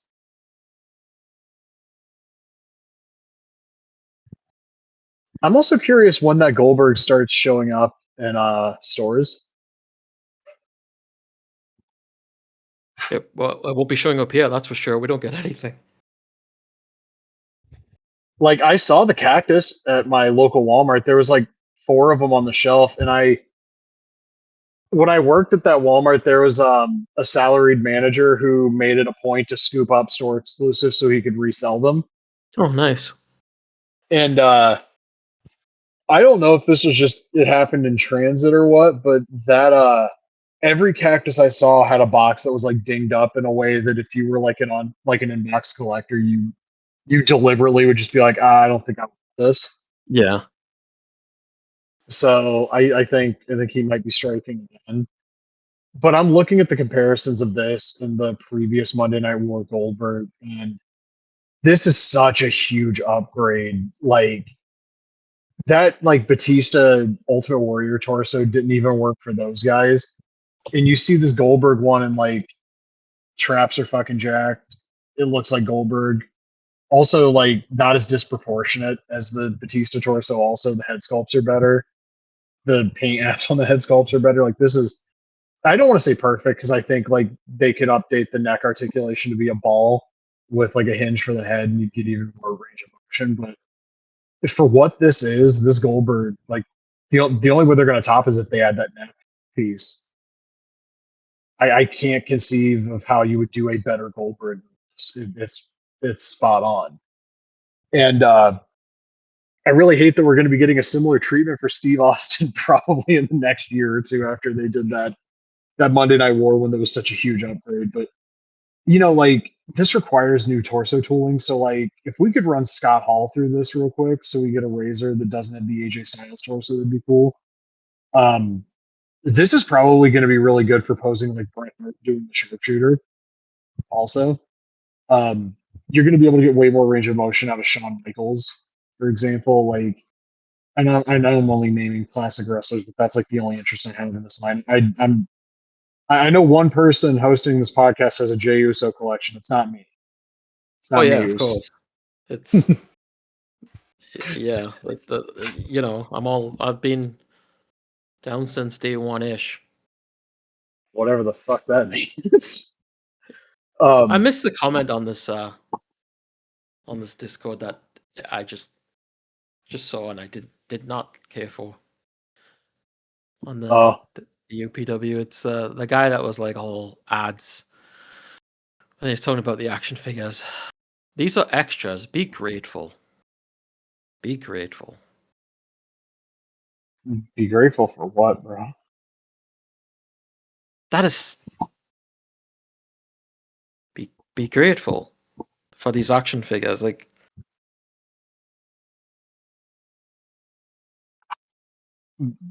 bro, no way. The fucking Street Gear Fanny Pack Goldberg Monday Night War Elite has hit stores. it's what is it? It's Goldberg, and he's like in the Street Gear, but they tooled a fanny pack onto that figure. Why would you do this? God knows. Magic is just doing whatever with that line, huh?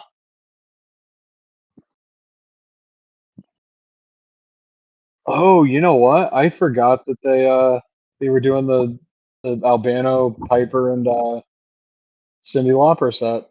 I will not be Oh yeah, buying that, that's but right. it's cool that they're doing it, I guess. Oh, and also, I'm trying to remember. I saw what the leaked, like the next Ultimate after Goldberg was, like the next WWF one, and I don't remember who it was now. But I was kind of like, oh, we still can't get fucking Kane, huh? I don't know why they don't want to do Tank Top Kane, man. That's like one of the most requested figures in that line. I don't know. The business decisions are very strange. Yeah, but having said that, this Goldberg is like, I'm watching the comparison between this and the old one. The range of motion is so much better. The actual like head and torso is so much better. They remember when people used to shit on Magic Olmos when he was over the AEW line, Mm-hmm. and it was like, you don't understand, this guy's being hamstrung by Jazzwares. But you see what he's able to do now with like Mattel, and it's like, no, this guy was never the issue. It was all the bullshit they tried to do with like the cutting corners at the factory and just fucking with like his lineup choices and shit. I'm curious how these torsos are going to swap onto like the AEW legs, vice versa. Because, and I think I said this before, if they're compatible, you're going to be able to basically hot swap the like a Cody torso onto that original Supreme and have basically a perfect version of like whatever attire that is that Cody had. And I'd say you'd be able to do it with Punk, but the skin tone's going to be too different. And I don't think there's anybody else that's in the Fed still that got a Supreme. I mean, maybe, if Britt Baker shows up, that'd be really funny. I think she's trying to, but I mean, I guess she was really bad. Like, I get that she had the mini stroke or whatever, but when she came back, she was a really bad wrestler.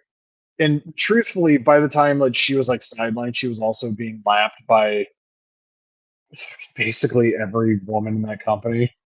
yeah, It's kind it's of like the very Sammy true. Guevara thing, where like you stuck around for so long that like the talent level increased so much that you kind of just look unnecessary by comparison. Um,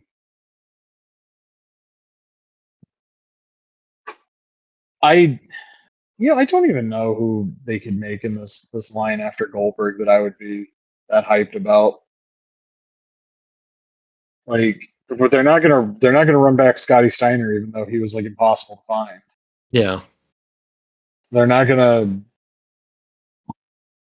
Who's left realistically that they could do on the Monday Night War side or the Monday Night War line from like the WWE side? Oh, he's swapping the. Okay, I guess you can't swap Goldberg onto Supreme Kenny. And it doesn't look like you can swap it onto like the Wardlow legs either. So these are unfortunately incompatible. They Well, could do it like was nice. a 96 Scott Steiner, but I don't think they will. No, I think if they did that era of the Steiners, they would be like the WCW side of the main elite set. Yeah, yeah, yeah. Also, no Coliseum video upload today. Interesting. They put up the Hulkster Hulk Hogan last week, so I was kind of hoping they'd get silly and put up like Hulkamania 4 or 6. I'd really love to get that Stan Hansen match in good quality. Yeah. But they put up some film footage of Brock and Undertaker versus RVD and Flair, which is not something I'm glad I don't. Maybe this was a dark match. I don't know. I hate that Ruthless Aggression Raw stage. It looks like shit. It reminds me of like some of the worst TV I've ever seen. Yeah, it's not fun. No. This footage looks cool though, like the cinematic cameras or whatever. It's kind of like the Noah stuff, except the wrestling's like way worse. Is there is there anything else to cover? I think we covered everything. No, I'm gonna make a comment after we're done here. Okay. No, Oh, not on the show. Just I really okay. think Well, it's. I'll say yeah. I just think like to see be grateful when I kickstarted this game, but I'm supposed to be grateful for these action figures. Like I just don't understand people. it's very stupid. I don't. What the fuck are we doing? I'm gonna have a meltdown in a second. They've they've never given us a reason to be optimistic about this shit at all. Oh, but they're doing things like AAA Studios. What are the things? I don't know. Just things. Yeah, it's I believe because you believe. And if we all believe, then we all believe. Do you believe? I don't know. I don't believe. I don't think. I I feel I like you're just about to ask me if I believe in Joe Hendry, and the answer to that is no, I do not. I wish I believed that all these people were teenagers, but I don't think it's so. No, it's wrestling fans, man. That's all it is. It's wrestling fans who have not experienced the thrill and the joy of being grifted by PWX Dave. That's Nothing's all it being is. released, but you should be grateful and you should believe based on things that have been said but not shown. I haven't played the game, but I believe. Isn't it I'm a crazy how we fan. have two of those going on at once? Because you have virtual basement still, and people are still like shooters for that. I I want to delete the internet. Oh God, I don't know. I don't know. This is what happens when Japanese wrestling games go away and you're stuck with the WWE games for the better part of 25 years. Yeah, you just throw all logic and out the window. Yeah, Virtual Basement hasn't posted anything in 5 months, by the way. Oh yeah, someone. Jay Barnacles, friend of the show, mentioned that he was talking about I think we talked about it actually, the trademark lapsing and stuff, and I think he said they hired a new lawyer, which I could only assume was Clarence Mason. Well, he is the boss, crossing T's and dotting I's. He tells the truth, the whole truth, and never tells a lie. Maybe it was, who else would they hire for a wrestling lawyer? Is Mark Sterling a lawyer? Yeah. No, he is he? Okay. Yeah, Well, apparently. when things go wrong, like, he can represent them in front of Judge Jeff Jones. Fucking Judge Jeff Jones, man. I'll never forgive him for kayfabing me and my cousin at House Rules in 2023. You should message him about that, and he'll tell you you're guilty as charged. I don't think it's going to do any good, but having said all of that, we'll be back next week to talk all the bullshit from San Diego Comic-Con and possibly further fucking nonsense with UPW. But until then, I guess take care and don't be an asshole.